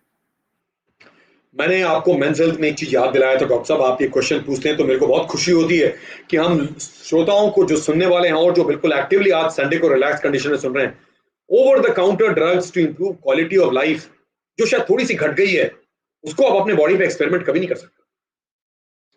आप बुखार के लिए ओवर द काउंटर दवाई खा लेते हैं, वो ठीक है। आपको पता होना चाहिए कि बहुत ही फेमस वर्ल्ड पर्सनालिटी जो एक बहुत ही इंपॉर्टेंट बाउट के बाद 3 पैरासिटामोल टैबलेट लेकर के सो गए, उसके बाद कभी और जगे नहीं। एक तरह की पैरासिटामोल पॉइजनिंग की बहुत ही बड़ी इंपॉर्टेंट वर्ल्ड पर्सनालिटी की बात कर रहा हूं, जो एक बाउट के बाद 3 पैरासिटामोल टैबलेट के बाद पैरासिटामोल पॉइजनिंग के द्वारा मारे गए।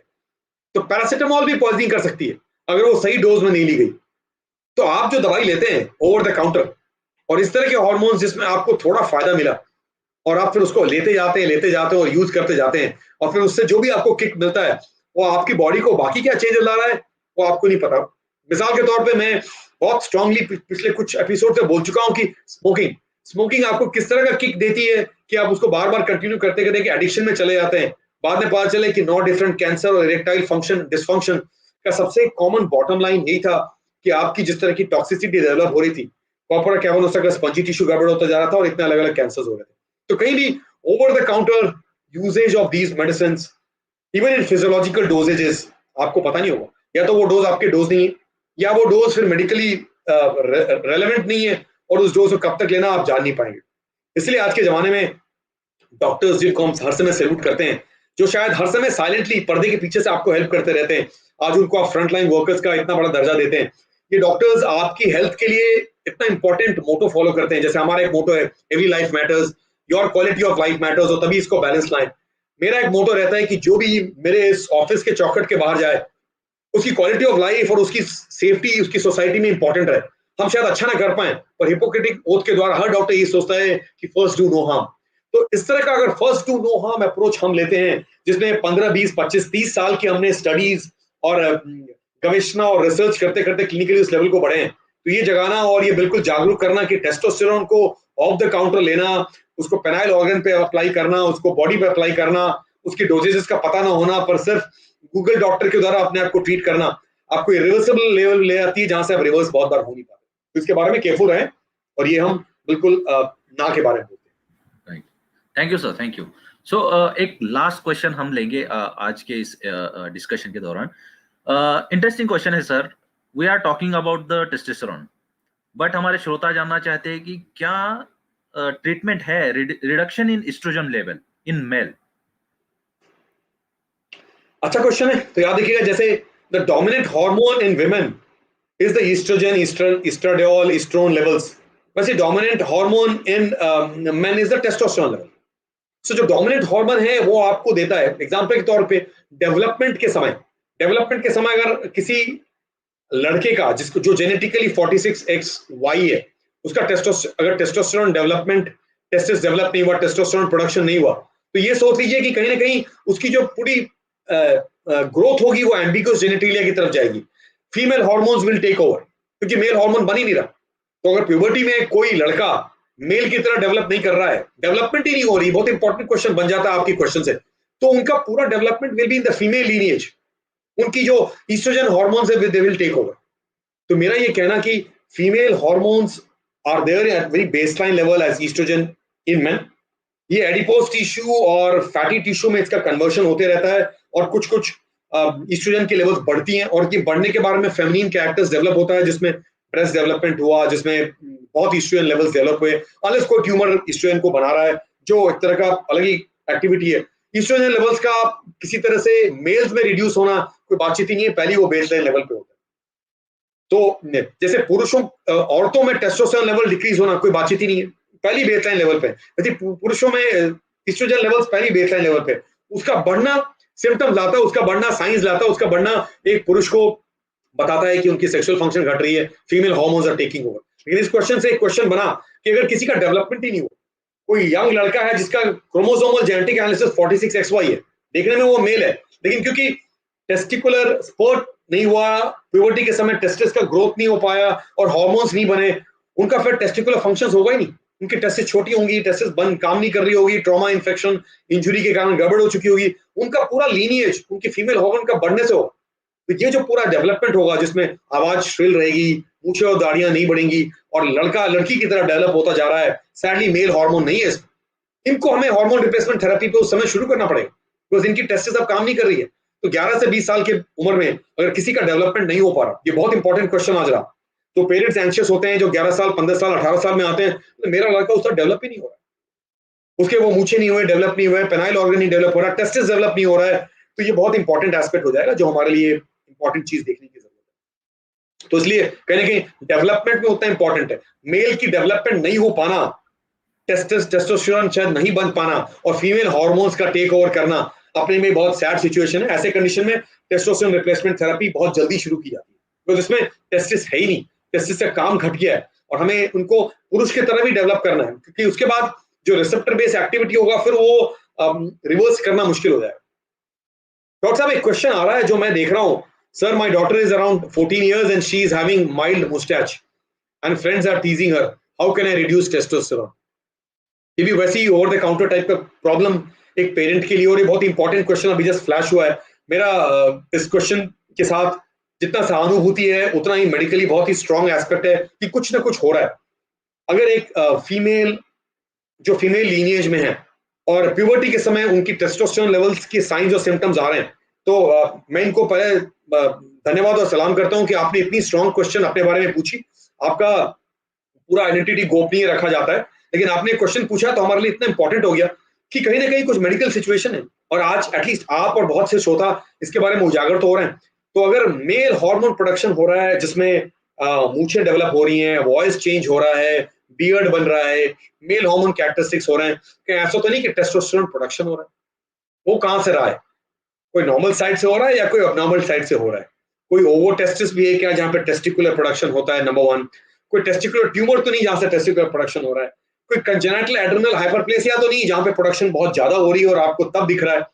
तो प्यूबर्टल ईयर्स में, प्यूबर्टी की ईयर में, डेवलपमेंटल ईयर्स में जैसे पुरुष का टेस्टोस्टेरोन न होना और कम होना और फेमिनिन डेवलपमेंट होना अपने में डेवलपमेंट की बात है, उसी तरह ये क्वेश्चन के द्वारा बताना जरूरी है कि अगर कोई फीमेल डेवलपमेंट हो रहा है जिसमें मेंस्ट्रुअल पीरियड्स हो रहे हैं या नहीं हो रहे, बिल्कुल जिसमें फीमेल कैरेक्टर्स डेवलप नहीं हो रहे हैं, जिसमें मेल कैरेक्टर्स डेवलप हो रहा है, जिसमें मुस्टैच है, जिसमें बियर्ड है, जिसमें वॉइस चेंज हो रहा है, जिसमें अग्रेशन हो रहा है, कहीं ऐसा तो नहीं कि टेस्टोस्टेरोन की प्रोडक्शन हो रही है एक फीमेल में, वो भी उस लेवल को जो साइंस और सिम्टम्स दे रहे हैं जो शायद आप जैसे पिता को दिख रहा है? तो मेरे लिए जरूरी है आपको जगाना कि आपके एंडोक्रिनोलॉजिस्ट, आपके हार्मोन के डॉक्टर, आपके एंडोक्रिनोलॉजिस्ट आपके लिए बहुत इंपॉर्टेंट डॉक्टर आपके शहर में भी, आप जहां भी रहते हैं, अगर एक लड़की का डेवलपमेंट उस लेवल पे नहीं जा रहा है तो ऐसा तो कुछ नहीं है जहां पे टेस्टोस्टेरोन प्रोड्यूसिंग ट्यूमर्स डेवलप हो रहे हैं जो लेडीज में डेवलप होते हैं और उनका प्रोडक्शन में टाइम पे रोकना।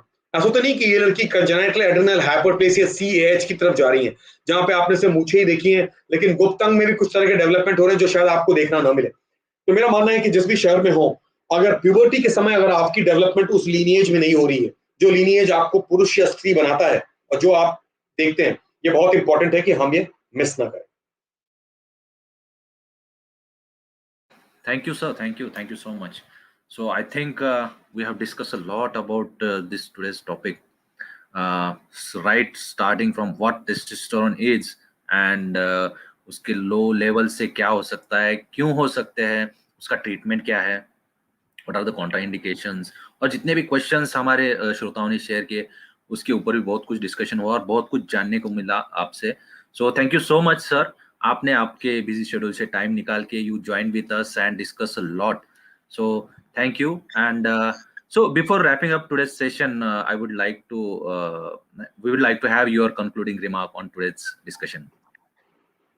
So Dr. Vaibhav, thank you, the entire team behind the scenes in Lupin India, and obviously thank each of the participants today and all the participants in all our programs who actually stimulate us to bring out the best on the difficult scenarios that they have जो बहुत बार question बिल्कुल अभूतपूर्व या अश्रुतपूर्व रहता है, कभी सुना ही नहीं, कभी सोचा ही नहीं था, इस तरह के क्वेश्चंस आपके श्रोता लेके आते हैं और इस तरह से हम बिटवीन नॉर्मल सोसाइटी और मरीजों के बारे में पकड़ लेते हैं। Because quality of life issue है, इस तरह की लाइफ थ्रेटनिंग डिजीज नहीं है जहाँ पे दर्द हो रहा है, खून हो रहा है, कैंसर हो रहा है, कि मरीज अपने क्वालिटी ऑफ लाइफ को सडनली डिफिकल्ट पाते हैं। ये प्रोग्रेसिव चेंज होता है।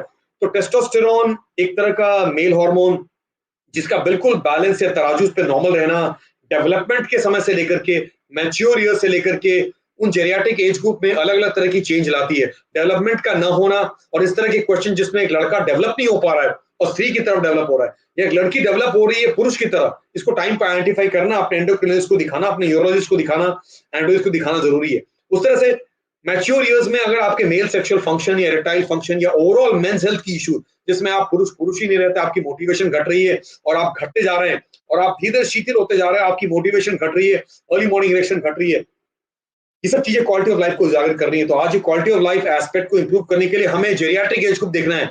जब 50, 55, 60, 70 में अगर किसी को मल्टीपल फ्रैक्चर्स हो रहे हैं, अगर किसी की मोटिवेशन बहुत कम है और उनकी हार्मोन्स बहुत ही कम लेवल पे है, उनकी बोन मिनरल डेंसिटी बहुत खतरी और वो पुरुष है, तो उनको हार्मोन रिप्लेसमेंट थेरेपी में लाइफ लॉन्ग रखना पड़ता है।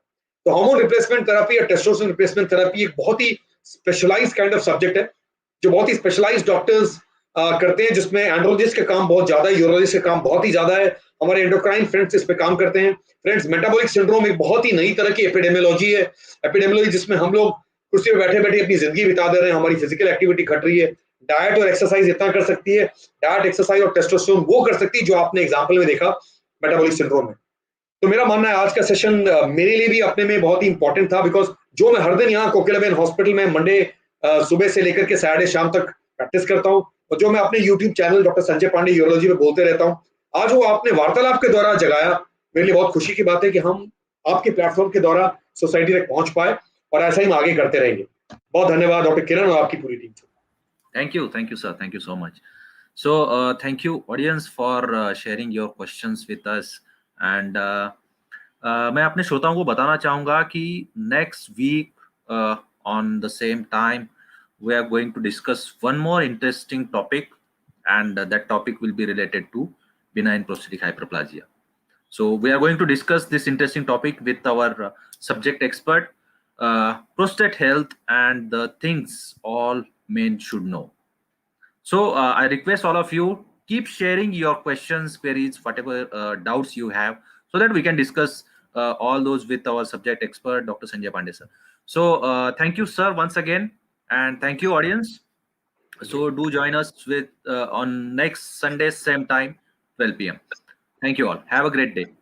Thank you. Congratulations. Very well done. Keep it up. Thank you sir.